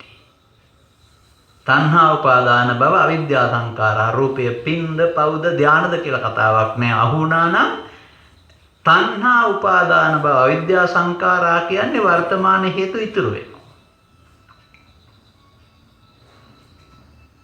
වර්තමාන ස්කන්ධ පංචකය තුළ අරමුණේදී. දැන් අපි ඔක ආපහු ගන්නවා. ඊයේ තරහ වුණ පුද්ගලයා ඊයේ හිතවත් වෙන පුද්ගලයා අද දකිනවා. දකින්නකොටම අර අතීතයේ තිබිච්ච මනාපය හෝ අමනාපය හිතට එනවා. ඒකට කියනවා අවිද්‍යා සංකාර තණ්හා උපාදාන භව. අර තියපු එක තියෙනකොට වර්තමාන හේතු වශයෙන් අවිද්‍යා තණ්හා උපාදාන භව විද්‍යා සංකාරා. අවිද්‍යා සංකාර වල වෙනම අර්ථයක් හොයන්න යන්න එපා. තණ්හා උපාදාන භව වීමමයි අවිද්‍යා පත්‍ය සංකාරා කියන්නේ. තරහ එනකොට අවිද්‍යා සංකාර තණ්හා උපාදාන භව වර්තමාන තරහේ තියෙන අතීත හේතු පහ තමයි අවිද්‍යා සංකාර තණ්හා උපාදාන භව කියන්නේ. දැන් හතුරා පිළිබඳ වින්දනයේ හෝ මිතුරා පිළිබඳ වින්දනයට තමයි කියන්නේ විඥාන නාම රූප සලආයතන පස්ස වේදනා. සතුරා පිළිබඳ ඇහෙන් ආවනම් එහෙම කනින් ආවනම් එහෙම නාසයෙන් ආවනම් එහෙම මොකක් හරි සලආයතනට පස්ස වීම තුළින් එන්නේ මේක වේදනාව. ඒ විඥාන නාම රූප සලආයතන පස්ස වේදනා වර්තමානයේ හැමෝටම සිදු වෙන්න ඕනේ. වර්තමාන ඵල. සිහියෙන් කටයුතු කරන්නේ නැත්නම් මේ වේදනාවට ආයෙත් තණ්හා කරනවා. විඥාන නාම රූප සලආයතන පස්ස වේදනා තණ්හා මේ වේදනාවට තණ්හා කරනවා. තණ්හා නම් උපාදාන, උපාදාන නම් භව. එහෙනම් අවිද්‍යා සංඛාරා. අන්න වර්තමාන හේතු තැබීම හේවත් තණ්හානුසයට හේතු ඉතුරු වෙන හැටි. මෙන්න අවිද්‍යා පත්‍ය සංඛාරා. පොත කොච්චර කල්පයක් පෙරළුවත් ඔක තේරුම් ගන්න නම් බෑ. තමන් ළඟ සිදුවෙන අරමුණ තුළ අවිද්‍යා පත්‍ය සංඛාරා සිදු වෙන්නේ මෙහෙමයි. මේ තියෙන හැම එකක්ම බුදුහාමුදුරුවෝ වදාරන්නේ පාපය. අත පාපං පාපතෝ පස්සත පාපේ වශයෙන් දකින්න. දැන් පාපෙන් නිදහස් වෙන්න. කොහොමද නිදහස් වෙන්නේ? දැන් මේ තණ්හා උපාදාන භව අවිද්‍යා සංකාර තමයි කර්ම රැස් කිරීම එහෙම නැත්නම් නিত্য සුඛ ආත්ම කොට ගැනීම කියලා කියන්නේ. ඒතන් මම ඒතෝ හමස්මින් ඒසෝ මේ අත්ත පංචස්කන්ධය මම කොට මගේ කොට ආත්ම ගන්නවා පංච උපාදානස්කන්ධය. සංකිට්ඨේන පංච උපාදානස්කන්ධා දුක්ඛ. දැන් සිහිය නැහැ. අසිහියෙන් කටයුතු කිරීම. දැන් ප්‍රමාදේ. මේ බුදුහාමුදුරුවෝ වදාරනවා අප්‍රමාදෝ අමත පදං. සිහියෙන් කටයුතු කිරීමයි කියනවාද අප්‍රමාදයේ නිවනට මදි. මෙතන සිහියෙන් කටයුතු කරලා කොහොමද කර්මශය කරන්නේ? අප්‍රමාද වෙන්නේ කොහොමද? ඔක දන්නේ නැතුව කොහොමද මේ රටේ මිනිස්සු භාවනා කරන්නේ මට කියන්න. ඔක තේරුම් ගන්න නැතුව සසර දුකින් මිදීමේ භාවනාව කාටවත් කරන්න බෑ. ඊට පස්සේ ඒවා ඔක්කොම ගොන් භාවනා. වැඩක් වෙන්නේ නැහැ. හොඳට අහගන්න. දැන් මොකද කරන්න ඕන? ආයෙත් ගන්නවා. තින්නම් සංගති පස්සෝ පස්සපච්චා වේදනා වේදනාපච්චා තණ්හා තණ්හාපච්චා උපාදාන උපාදානපච්චා භව භවපච්චා ජාති ජාතිපච්චා ජරා මරණ. ඒ තමයි අවිජ්ජාපච්චා සංඛාරා නැත්තම් පව් සිද්ධ වෙන හැටි. අත පාපං විරජ්‍යත බුදුහාමුදුරුවෝ පාපේ වශයෙන් දකින්න. ඉදිරියට තියෙන එක පාපේ නම් ඒකෙන් වෙන් වෙන්නේ කොහොමද? අතීත හේතු අවිද්‍යා සංඛාර තණ්හා උපාදාන භව වර්තමාන අරමුණේ තියෙනවා. වර්තමාන හඳුනා ගැනීම විඥාන නාම රූප සලආයතන පස්ස වේදනා තියෙනවා. ඔබට දැන් පුළුවන් තණ්හා උපාදාන භව අවිද්‍යා සංකාර නොකර ඉන්න. ඔබ අරමුණ අල්ලාගත්තේ නැත්නම් අල්ලා නොගැනීමෙන් නොතැවුල කියලා මම පෙන්වන්නේ මෙතනයි. අල්ලා නොගන්නේ නම් තණ්හා නැහැ. තණ්හා නැත්නම් උපාදාන නැහැ. උපාදාන නැත්නම් භව නැහැ. එහෙනම් ඒකට තමයි අවිද්‍යා නිරෝධය සංකාර නිරෝධය කියන්නේ. තණ්හා උපාදාන භවයි අවිද්‍යා නිරෝධ වෙනකොට සංකාර නැහැ. මෙන්න පාපයෙන් වෙන්වීම. බුදුහාමුදුරුවෝ අදාළ පාපයෙන් වෙන් වෙන තැන මේ. වෙන මම දන්නේ පාපයෙන් වෙන්වීම අපි පව් කරන්නේ නැහැ කියන මේ මෝඩ තකතිරු මිනිස්සු කොහෙ කොතර පල්ලෙහාද ඉන්නේ කියලා අර ගාථාවක තියෙනවා පබ්බතට්ටේ බුම්මට්ටෝ දීගෝ බාලව අවිච්ඡති කියලා. බුදුහාමුදුරුවෝ ඉහළ පර්වතයක් උඩ ඉඳගෙන පාත ඉන්න මිනිස්සුන්ගේ මෝඩකම් දිහා බලන් ඉන්නවා සක්මන් කරන හැටි කියලා. ධර්මය තේරෙන කොටයි මේ බෞද්ධයෝ මොනතරම් මොට්ට මෝල් මඩ වලක එරිලාද ඉන්නේ කියලා තේරෙන්නේ. මතක තියාගන්න. ප්‍රසිද්ධ නාලිකාවල බණ කියමින් ඉන්නවා. ෆයිල් එකට ලියුම් 100ක් හම්බ වෙනවා. දෙකයි වැරදි කියලා කියන්නේ අනිත් ඔක්කොම ප්‍රශංසා කරන්නේ. ඒ දෙකේම තියෙන්නේ වැරදි විතරක් දකින මානසිකත්වයකින් බලපු ඇහැක්. ඒ අරුණාම මේක ඊර්ෂ්‍යා සහගත අරුණාම හරි දෙයක් මොකක්වත් තිබිලා නැහැ. එක්කෙනෙකුගේ ලියුම් දෙකක් ෆයිල් එකේ තියෙනවා. එක සිල් නෑනි කෙනෙක් ඔය ඔක්කොම වැරදි නේද කියලා මගෙන් අහලා තියෙනවා. ඊතර කිසිවෙක් මේ රටේ ඉන්න අය අහලා නෑ මගෙන් එහෙම. මම පිළිගන්න ඕනේ දෙන්නෙක් කියන දේද 98ක් අනුමත කරන දේද කියලා ඔයගොල්ලෝ කල්පනා කරා. පුළුවනි නම් මේක ගලපලා දේශනා කරන්න කියන්න කාට හරි. අවිද්‍යා නිරෝධය සංඛාර නිරෝධය. පාපේ වශයෙන් දකින හැටි සහ පාපෙන් ඉවත් වෙන හැටි. පාපේ වශයෙන් දකින්න නැති තාක්කල් ප්‍රමාදයි අසිහියෙන් කටයුතු කරන්න. එතන භාවනාවක් නැහැ කර්ම රැස් වෙනවා. පව් සිද්ධ වෙනවා. දැන් ඔබ කතා කරන පින්පව් දෙකනේ මම මේ කතා කරන්නේ. බුදුහාමුදුරුවෝ අදාරනවා තණ්හා උපාදාන භව අවිද්‍යා සංඛාරා කියලා කියන්නේ ඉදිරියට තැබීම. ඉදිරියට තබුවොත් මොකද වෙන්නේ? නැවත උපදිනවා. අවිද්‍යා නිරෝධයෙන් සංඛාර නිරෝධය. අවිද්‍යා පත්‍ය සංඛාර අවිද්‍යා නිරෝධයෙන් සංඛාර නිරෝධය. එතකොට වර්තමාන අරමුණට තණ්හා උපාදාන භව වුණොත් අවිද්‍යා පත්‍ය සංඛාරා. වර්තමාන අරමුණ තණ්හා උපාදාන භව නොකර අවසන් කරොත් අවිද්‍යා නිරෝධයෙන් සංඛාරය. වර්තමාන අරමුණට තණ්හා උපාදාන භව කළොත් නිත්‍ය සුඛ ආත්ම හේවත් මගේ ආත්ම. වර්තමාන අරමුණ ඉදිරියට නොතබ අවසන් කළොත් මම කොට මගේ ආත්ම කොට නොගැනීම හේවත් අප්‍රමාදය. ඉදිරියට තබන්නේ නැහැ. දැන් ඉතින් තව තැනකින් ගලපන්න ඕන.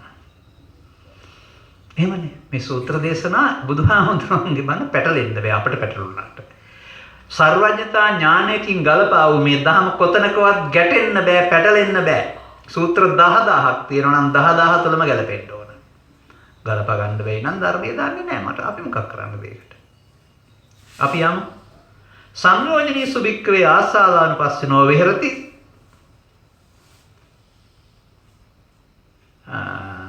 විහෙරතෝ තණ්හා පවඩ්ඩති. තණ්හා පත්‍ය උපාදාන උපාදාන පත්‍ය භව භව පත්‍ය ජාති ජාති පත්‍ය ජරා මරණ ශෝක මරිද දුක්ඛ දෝමනස් උපායස සම්භවಂತಿ. සංයෝජනීය සුවික්කවේ ආදීනවානුපස්සනෝ විහෙරති තණ්හා නිරොජ්ජති. තණ්හා නිරෝධයෙන් උපාදාන උපාදාන නිරෝධයෙන් භව භව නිරෝධයෙන් ජාති ජාති ජරා මරණ නිරුද්ධಂತಿ. මේ සංයෝජන සූත්‍රයේ කියන එක උදාහරණයක් ගන්නවා බුදුහාමුදුරුවෝ. ඒක දන්නේ ඉස්සෙල්ලා. කිසියම් පුරුෂයෙක් පහනට කලින් කලට තෙල් සහ වැටිය බහලා යනවා. තේලංච පටිච්ච වට්ටිච්ච පටිච්ච තේල පජුප්පං ජායයි කියමයි කියන්නේ. එවිට මේ දැල්ලට ආහාර තෙල් සහ පහන වැටිය බැවින් දැල්ල දිගු කලක් නොනිවි දැල්වෙනවා. ඔහු තෙල් බහලාන එක වැටිය බහලාන එක නවත්තනවා. එවිට තියෙන තෙල් වලින් විතරයි දැල් වෙන්නේ. බහලා නැති තෙල් නිසා ටික දවසකින් මේ දැල්ල නිවි යනවා. මේ තෙල් දැමීමයි තෙල් නොදැමීමයි කියන දෙක තුල ඔබට ගලප ගන්න පුළුවන්ද? ඇත්ත. මේ අරකමයි කියන්නේ. අරමුණු රසයට මුලා වී තණ්හා උපාදාන භව විද්‍යා සංකාර කිරීම තෙල් දැමීමයි. එහෙනම් ආයේ අවිද්‍යා පත්‍ය සංකාර නැත්නම් ඊළඟ ස්කන්ධ පංචකය හට ගන්න හේතු තියෙනවා. අරමුණට මුලා වී තණ්හා උපාදාන භව විද්‍යා සංකාර කරන්නේ නැත්නම් අනිත්‍යයි. ඉතුරු නැතුව නැති වෙනවා. එතකොට එහෙනම් තෙල් වැටිය දැම්මේ නැහැ. දාපු නැති කනස නැවත උපදින්නේ නැහැ. මේ අනිත්‍ය යන පංචස්කන්ධය තුල මම කොට මගේ කොට නොගැනීමෙන් ඉතිරි නැතිව නැතිවීමයි. තණ්හා උපාදාන භව අවිද්‍යා සංකාර නොවීමයි අනිත්‍ය. තණ්හා උපාදාන අවිද්‍යා සංකාර වෙනවා නම් එතන අනිත්‍ය නෙවෙයි නිට්ටය. එතකොට මේක අනිත්‍ය කියන්නේ ඇති වෙනව නැති වෙනවා කියන එක නෙමෙයි මගේ නොවේ කියන එක. දුක්ඛ කියන්නේ මම නොවේ කියන එක. ඒකයි අර අනිත්‍ය දුක්ඛ අනාත්ම වූ දෙයක් මම මගේ ආත්ම වශයෙන් ගැනීම සුදුසුද කියලා වක්කලි සූත්‍රය අහලා තියෙන්නේ. අනිත්‍ය දුක්ඛ අනාත්ම වන දෙයක් කියන එකෙන් පෙන්වන්නේ මගේ නොවන මම නොවන මගේ ආත්ම නොවන දෙයක් මගේ කොට මම කොට මගේ ආත්ම කොට ගැනීම සුදුසුද? තේරුම් ගන්න. ඔන්න වර්තමාන මොහොතේදී බුදුරජාණන් වහන්සේ ඔබ සඳහා දේශනා කරලා තියෙන පටිලෝම පටිච්චසමුප්පාදය. ඉගෙන ගත්තේ නැත්නම් දන්නේ නැත්නම් හැම විටම අතීතයෙන් ගන්නවා වර්තමානයේ විඳිනවා අනාගතයට තියෙනවා. මම මේක ලස්සනට ගලපලා පෙන්නලා තියෙනවා මෙන්න මෙහෙම. ඔබ හිට ගන්න මිදුලට ගිහින් කෙලින් හිට ගන්න. දකුණු කකුල ඉදිරියට තබන්න. දැන් එතට ඉදිරි පාදයේ එවිට අනිත් පාදයේ පසු පාදයේනේ.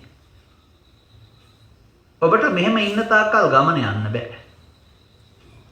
ඔබ පසු පාදයේ ඉදිරි පාදයේ ළඟට අරන් ඉදිරියට තබන්න. එතකොටනේ ගමන යන්නේ. පෙර පසු පාදයේ කියපු එක දැන් ඉදිරියට තබාම ඉදිරි පාදයේ වෙලා. දැන් අර ඉදිරි පාදයේ පසු පාදයේ වෙලා නේද? ගමන යන්න ඕන නම් පසු පාදයේ ආයෙත් ඉදිරි පාදයේ ගාවට අරන් තව ටිකක් ඉස්සරහට තියන්න ඕනේ. එතකොට ඒක ඉදිරි පාදයේ අරක පසු පාදයේ. මේ ගමන යන්නේ පස්සේ පාදයේ මැදට අරන් ඉස්සරහට තියෙන හින්දා නේද?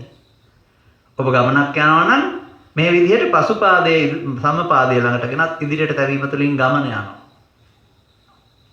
ඔබ අතීතයට ලැබූ හේතු වර්තමානයේ අරගෙන අනාගතයට තවන තාක්කල් මේ තමයි සසර ගමන යන හැටි. අතීත හේතෝ පංච ඉදානි ඵල පංචකං ඉදානි හේතෝ පංච ආයතින් ඵල පංචකං මේ පව් සිද්ධ වෙන හැටි සසර යන හැටි. ගමන නවත්තන්න නම් මොකද කරන්න ඕනේ? අලුතෙන් තෙල් සහ වැටිය බහලන්න නැතුව ඉන්න. අතීත පාදේ අරගෙන වර්තමාන පාදේ ගානෙන් තියනවා ඉස්සරහට තියන්නේ. එහෙනම් ගමනක් තියනවද?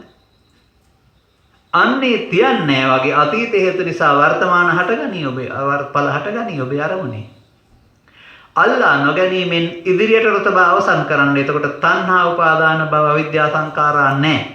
අන්න තෙල් දාන්නේ නැහැ කියන්නේ ඒකට තමයි. තණ්හා උපාදාන අවිද්‍යා සංඛාරා නැහැ කියන්නේ අවිද්‍යා නිරෝධයෙන් සංඛාර නිරෝධය. ස්කන්ධ පංචකයක් පාසා අරමුණක් පාසා රූපයක් සද්දයක් ගන්ධයක් රසයක් පාසා ඔබට අවිද්‍යා නිරෝධයෙන් සංඛාර නිරෝධ කිරීමේ ඉදිරියට නොතබා අවසන් කිරීමේ භාවනාව හේවත් තිලකුණු වැඩිම කරන්න සිද්ධ වෙනවා. මින් පිටස්තර සසර දුකින් මිදීමට කිසිම භාවනාවක් මට ත්‍රිපිටකයේ පේන්නේ නැහැ. Taman රවට්ට ගන්න භාවනා කර හැකියි. පටිච්චසමුප්පාදය දන්නේ නැහැ, ත්‍රිලක්ෂණිය දන්නේ නැහැ, පංචස්කන්ධය තුල ගලප ගන්න දන්නේ නැහැ. මොකට භාවනා කරනවද දන්නේ නැහැ.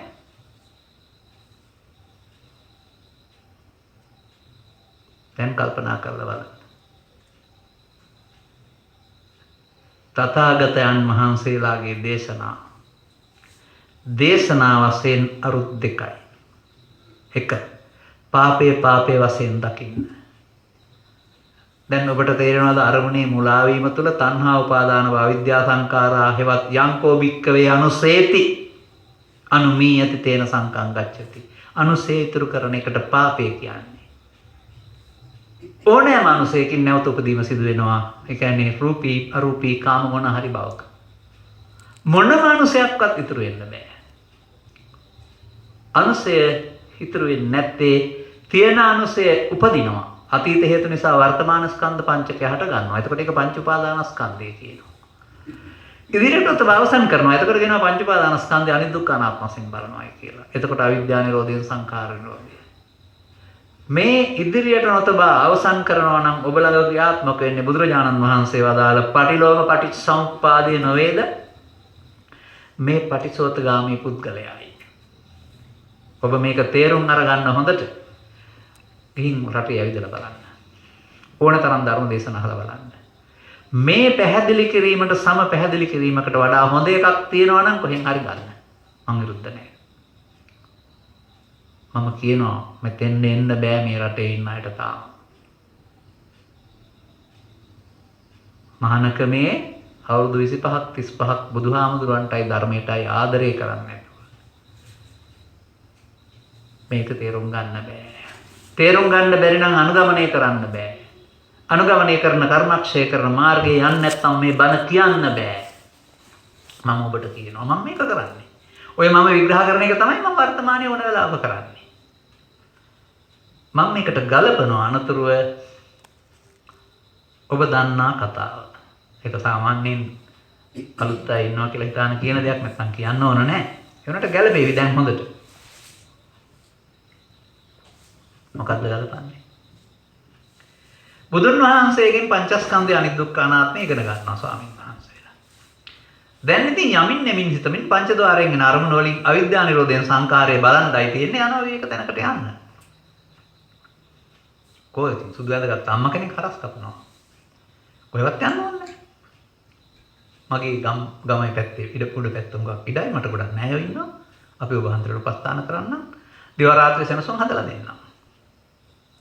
ගමට ගිහින් නෑදෑයන්ට කියලා ගෙවල් හදන්න ඕන උපකරණ සියල්ල ගේන්න කියලා දින දෙක තුනක් ඇතුළත 30 දෙනා වහන්සේට දිවා රාත්‍රී සෙනසුන් සාදා දී සෙනසුනක් පූජා කොට කැපකරුවෙක් තබා මව ගමට යනවා.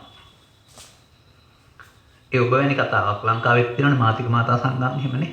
කොතෙන්ද යන්න බැරි වුණා ඒ මාතික මාතාවන්ට ඒ වුණාට. සැබෑවට මාතික මාතාව හැදෙන්න ඕන. ස්වාමින් වහන්සේගේ රහස. මේ සෙනසුන් අපට බිහි කොට දුන්නේ මවට මෙලොවට බිහි කළ මව නෙවෙයි. එබැවින් අපි අප්‍රමාද විය යුතුය. 30 දෙනා වහන්සේ 30 දෙනා වහන්සේම සෙනසුන් වලට යනවා තිලකුණු වඩන්න.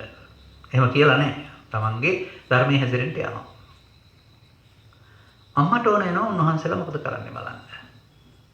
කැපකරුගෙන් ඉවසනවා කෝ ආර්යයන් වහන්සේලා. තමන්ගේ තැන්වල ඇති. මට දකින්න ආසයි. එහෙනම් ගෙඩිය ගන්න. අන්න ඔබ ආරණ්‍යයට ගොස් තිබෙනවා නම් අර ගෙඩිය කියන කැඳවීම සංඥාවෙන් උන්වහන්සේලාට එන්න කියලා සංඥාවක් දෙනවා. කුඹුරේදී එකවලට එනවා අදුටුවාව ස්වාමීන් වහන්සේලා 30 දෙනා පාරවල් 30කින් මේ මධ්‍යස්ථානයට එනවා. මේව වැදගත් නෑ. මේ කතාව වැදගත් නෑ. නිකන් මම මේ කියන්නේ. වැදගත් එක ඉස්සරහට තියෙන්නේ. අම්මා නොදන්නකමට කල්පනා කරනවා. දැන් මොනවට හරියකට මේ දෙනා තරහ වෙලා මේ ඉන්නේ. පාරේ යනකොට නම් එකට ආව මොනවට ඒක තරහ වෙලා දැන් තැන් වල ඉඳලා ඉන්නේ එකයි. ඒ ඉතුමියගේ ආකල්පය ඇත්ත ඒක නෙමෙයි. Tamande හිතෙන හැටි වැරදි කියලා තේරුම් ගන්න ඕනේ යම් සිද්ධියකදී. ඊළම්පස් ටිකක් දීලා අහනවනේ ඉන්න ගමන් නොදන්නකමට ප්‍රශ්න තුනක්. ඔබ හන්දලා මොකද තැන් වලටලා කරන්නේ? පළවෙනි ප්‍රශ්නේ. පිළිතුර. අපි මහානකම් කරනවා. එහෙම කියවට තේරෙන්නේ නැහැ. කුමක්ද මහානකම් කරනවා කියන්නේ? උත්තරය තිලකුණු වඩනවා. දැන් මේක අහගෙන ඉන්න හොඳට. අපේ රටේ 30 දෙනෙක් ගත්තොත් ආනාපාන සතිය, ඉරියව්පතනය, පිම්බීම හැකිලිම, මේලිකුල් භාවනාව, මරණානුස්සතිය, බුද්ධානුස්සතිය, මහා භාවනා ගොඩක්. 30 දෙනාට 30. ඇයි මේ බුදුන් වහන්සේගෙන් ධර්මය අසා විදසුන් වඩන්ට කිය 30 දෙනා වහන්සේ නොකීවේ එක එක භාවනා? සියලු දෙනා වහන්සේ වදාළේ අපි මහානකම් කරනවා කියන්නේ තිලකුණු වඩනවා. ඒ කියන්නේ මේ වර්තමාන පංචස් උපාදානස්කන්ධය අනිත්‍ය අනාත්ම වශයෙන් බලමින් අනාගතයට ඉතුරු නොකර අවසන් කරන්න අවිද්‍යා නිරෝධයෙන් සංකාරයේදී ඉන්නවා. අම්මහනවා එතකොට. මේ මහානකම අපිට කරන්න බැරිද? බලන්නේ. අදනේ බෑ කියන්නේ එහෙමයි. ගිහින් කරන්න බෑ කියන්නේ අද. එහෙනම් කියලා දෙන්නකෝ. අන්න දීර්ඝ විස්තරයක් කරමින් මේ ස්වාමින් වහන්සේලා රූප වේදනා සංඥා සංකාර විඥාන ස්කන්ධ පංචක අනිත්‍ය අනාත්ම වශයෙන් බලන හැටි කියලා දුන්නා. ස්වාමින් වහන්සේලා තමන්ගේ පස්දරට ගැටෙන කාරණා අනිත්‍ය අනාත්මයෙන් සෙනසුනේ නම් බලනවා අම්මා ගෙදර ගිහින් දරුවන්ගේ කටයුතු ස්වාමියාගේ කටයුතු උමුරේ කටයුතු ආදී කියන්න ඇතිනේ ගෘහණිකට.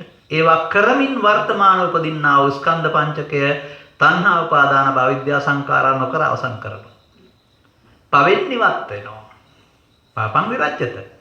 තණ්හා උපාදාන විද්‍යා සංකාරා පාපේසේ නොකරන්නේ නම් පාපෙන් නිවත් වීම. ස්වාමින් වහන්සේලාට ඉස්සරලා උන්වහන්සේ තුමියගේ අරමුණු මොහොන දීමේ හැකියාව ලැබිලා කාමරාග ව්‍යාපාද විනාශ වීමෙන් අනාගාමී වුණේ අම්මා. අම්මත් කලේ පංචස්කන්ධය අනිත්‍ය දුක්ඛ අනාත්ම බැලීමේ මහානකම ස්වාමින් වහන්සේලාත් කලේ පංචස්කන්ධය අනිත්‍ය දුක්ඛ අනාත්ම වශයෙන් බැලීමේ මහානකම මම ඔබට යෝජනා කරන්නේ මේ සම්මා සම්බුද්ධ ශාසනය තුළ පංච උපාදානස්කන්ධය අනිත්‍ය දුක්ඛ අනාත්ම වශයෙන් බැලීමේ මහානකම කෙස් කැපීමකින් තොරව ඔය ඉන්න ගමම්ම කරගන්න. ප්‍රබල ගොඩනැගීමක් මේක ප්‍රබල සාක්ෂි. දැන්වත් තේරෙනවද බුදුහාමුදුරුවන්ගේ ධර්මයේ භාවනාව කියන්නේ ඉදිරියට නොතබා අවසන් කිරීම කියලා? දැන්වත් තේරෙනවද බුදුහාමුදුරුවන්ගේ ධර්මයේ පාපයෙන් වෙන්වීම කියන්නේ තණ්හා උපාදාන භව අවිද්‍යා සංකාර නොකිරීම කියලා? අතීත හේතු නිසා වර්තමාන ඵල හට ගනී වර්තමාන ස්කන්ධ පංචකේ. ඔබ වර්තමාන හේතු නොතබා අවසන් කරන්න. ඒ අප්‍රමාදයයි. ඒ අනිත්‍ය දුක්ඛ අනාත්ම වශයෙන් බැලීමයි. ඒ නේතං මම නේතමස්මින් නමේ සෝවත්තා. ඒ අප්‍රමාද. ඕනේ වචනයකට මට ගලපන්න පුළුවන් මේක. එහෙම නැත්නම් ඉදිරියට තෙල් සහ වැටිය බහා නොදැමීමයි. දැන් හරිද? තථාගතයන් වහන්සේලාගේ දේශනා වශයෙන් අරුත් දෙකයි. එක පළමුව පාපය දකින්න පාපේ වශයෙන්. අන්න බණ අහනවා බණ අහලා තණ්හා උපාදාන විද්‍යා සංකාරා වෙන හැටි හෙවත් පුණ්‍යාවි අපුණ්‍යාවි ආනිජ්ජාවි සංකාර ඉතුරු වීමෙන් සසර ඇදී විදින හැටි තේරෙනවා. ඔබට ආනිජ්ජාවි සංකාර නැහැ පැත්තකින් තියන්න ඔබට තියෙන්නේ පුණ්‍යාවි සංකාරෝ අපුණ්‍යාවි සංකාර. ඔබට සබ්බේ සංකාර අනිච්චාති කියලා කියන්නේ මේ එකම සංකාරයවත් මම කොට මගේ කොට අරන් ඉදිරියට තියන්න එපා. අල්ලා ගැනීමෙන් තැවුලා අල්ලා නොගැනීමෙන් නොතැවුල. අවසන් කරන්න. පස්සපච්චා වේදනා හට ගනීවි. වේදනාවට තණ්හා කරන්න එපා, තණ්හා උපාදාන කරන්න එපා, උපාදාන භව කරන්න එපා. ඒ ටික කරන්නේ නැත්නම් අවිද්‍යා නිරෝධයෙන් සංකාර නිරෝධය. තණ්හා කළොත් උපාදාන කළොත් භව වුණොත් ඒකට අවිද්‍යාපච්චය සංකාරා. තේරෙනවද? ඉදිරියට නොතබා අවසන් කිරීම වර්තමාන ස්කන්ධ පංචකයේදී කළ යුතුයි. භාවනාව යනු හැම විටම වර්තමානයේ කළ යුතු දෙයක්. ඉන්න තැන නෙමෙයි ඒක වැදගත් වෙන්නේ. පස්දරට හමු වෙන්නේ මොන කාරණයක්ද? මොන කාරණයක් නිසාද උප්පජ්ජති මනාපං උප්පජ්ජති යමනාපං උප්පජ්ජති මනාපං උපදින්නේ? පටිච්ච සමුප්පන්නං කියන්නේ ඒකට. පටිච්ච සමුප්පාදය දැකලා නිරෝධය දැකලා බුදුහාමුදුරුවෝ බුදු වුණා. ඔබට නිරෝධය දැකීම තමයි භාවනාව කියලා කියන්නේ. ඔන්න පටිගත කරගෙන සිය සැරයක් අහන්න ඕන බණක් මේ කිව්වේ මතක තියාගන්න. සිය සැරයක් අහන්න ඕන බණක් මේ කිව්වේ. තේරෙන්නේ නැති වෙන්න පුළුවන් මම දන්නවා ඒක. තේරෙන්නේ නැති අය ඉන්න පුළුවන් අලුතෙන් අහපු අයට. ඔබට මේක කොහෙන්වත් අහන්න හම්බ වෙන්නේ නැහැ. දැනට මම දන්න දෙයක් ඒක මතක තියාගන්න. කොතරම් රටේ බණ තිබුණත් පටිච්ච සමුප්පාදයේ ත්‍රිලක්ෂණයේ චතුස්සත්‍ය පංචස්කන්ධය තුළට ගලපා දේශනා කරන්නට දන්නෝ මේ රටේ විරලය. ඇත්ත ඒකයි. අර හදාගත්ත මෝඩ පටිච්ච සමුප්පාදය තුළ ලියලියා ඉන්නවා කීකියා ඉන්නවා ලකුණු ගන්නවා වරුණාම ඒක ක්‍රියාවට නගන්න තේරෙන්නේ නැහැ. ඔබ හරි වාසනාවන්තයි. ඔබට මේ ඉඩකඩ සලසා දෙන්නට මේ ස්ථානීය සුන්දර තැන ඊට කඩසලසුව අපේ ස්වාමින් වහන්සේත් වාසනාවන්තයි. මේ රටේ ඉන්න ස්වාමින් වහන්සේලා අතර බණහන ස්වාමින් වහන්සේ කෙනෙක් මන්ට හම්බුණා මෙහෙදී. අපේ ආමතුරු බණ අහන්නේ කවුරුවත්. සංවිධානය කළාට බණ අහන්නේ කොහෙවත්. ඒ වුණාට මං හිතනවා උන්වහන්සේ අහනවායි කියලා. එබැවින් මේ අපි එන ගමන නිකන් ඉන්න බැරුවට එන ගමනක් නෙවෙයි. අපි කතා කළා වචනේ මොකද්ද? අපේ බෞද්ධයෝ ඉන්නවා කර්ම මාර්ගයේ. මෙන්න ධර්ම මාර්ගය මම පැහැදිලි කළේ. කර්ම මාර්ගය තුළ නිවන් නෑ විපාක. ඒක අවිද්‍යා පත්‍ය සංඛාරා තුලමයි. ධර්ම මාර්ගය තුළ කර්මක්ෂය වෙනවා. එතකොට අවිද්‍යා නිරෝධයෙන් සංඛාර නිරෝධය. තව දේශනා 10ක් 15ක් අහලා මගින් ඕක වෙන සූත්‍ර ආශ්‍රයෙන් ඉගෙන ගන්න. දැන් තේරුම් ගන්න බුදුහාමුදුරන්ගේ දේශනාවල පාපයේ වශයෙන් දැකීම සහ පාපයෙන් වෙන්න නැහැටි බණ අහලා ඉගෙන ගන්න ඕනේ. ඒකයි බුදු සමය බණ භාවනා කියලා මම කියන්නේ. මේක තේරුම් ගත්ත පුද්ගලයාට මේ මාර්ගයට වැටෙනවා භාවනා කරන්නේ කොහොමද කියන ප්‍රශ්නේ අවලංගු වෙනවා. ස්වභාවයෙන්ම ඔහු පටිසෝතගාමී පුද්ගලයෙක් වෙනවා. ඔහු කර්මක්ෂය කරන්නෙක් වෙනවා. ඔහු අප්‍රමාදී පුද්ගලයෙක් වෙනවා. ඔහු සිහියෙන් කටයුතු කරන්නෙක් වෙනවා. ඔහු පාපයෙන් වෙන් වෙන්නෙක් වෙනවා.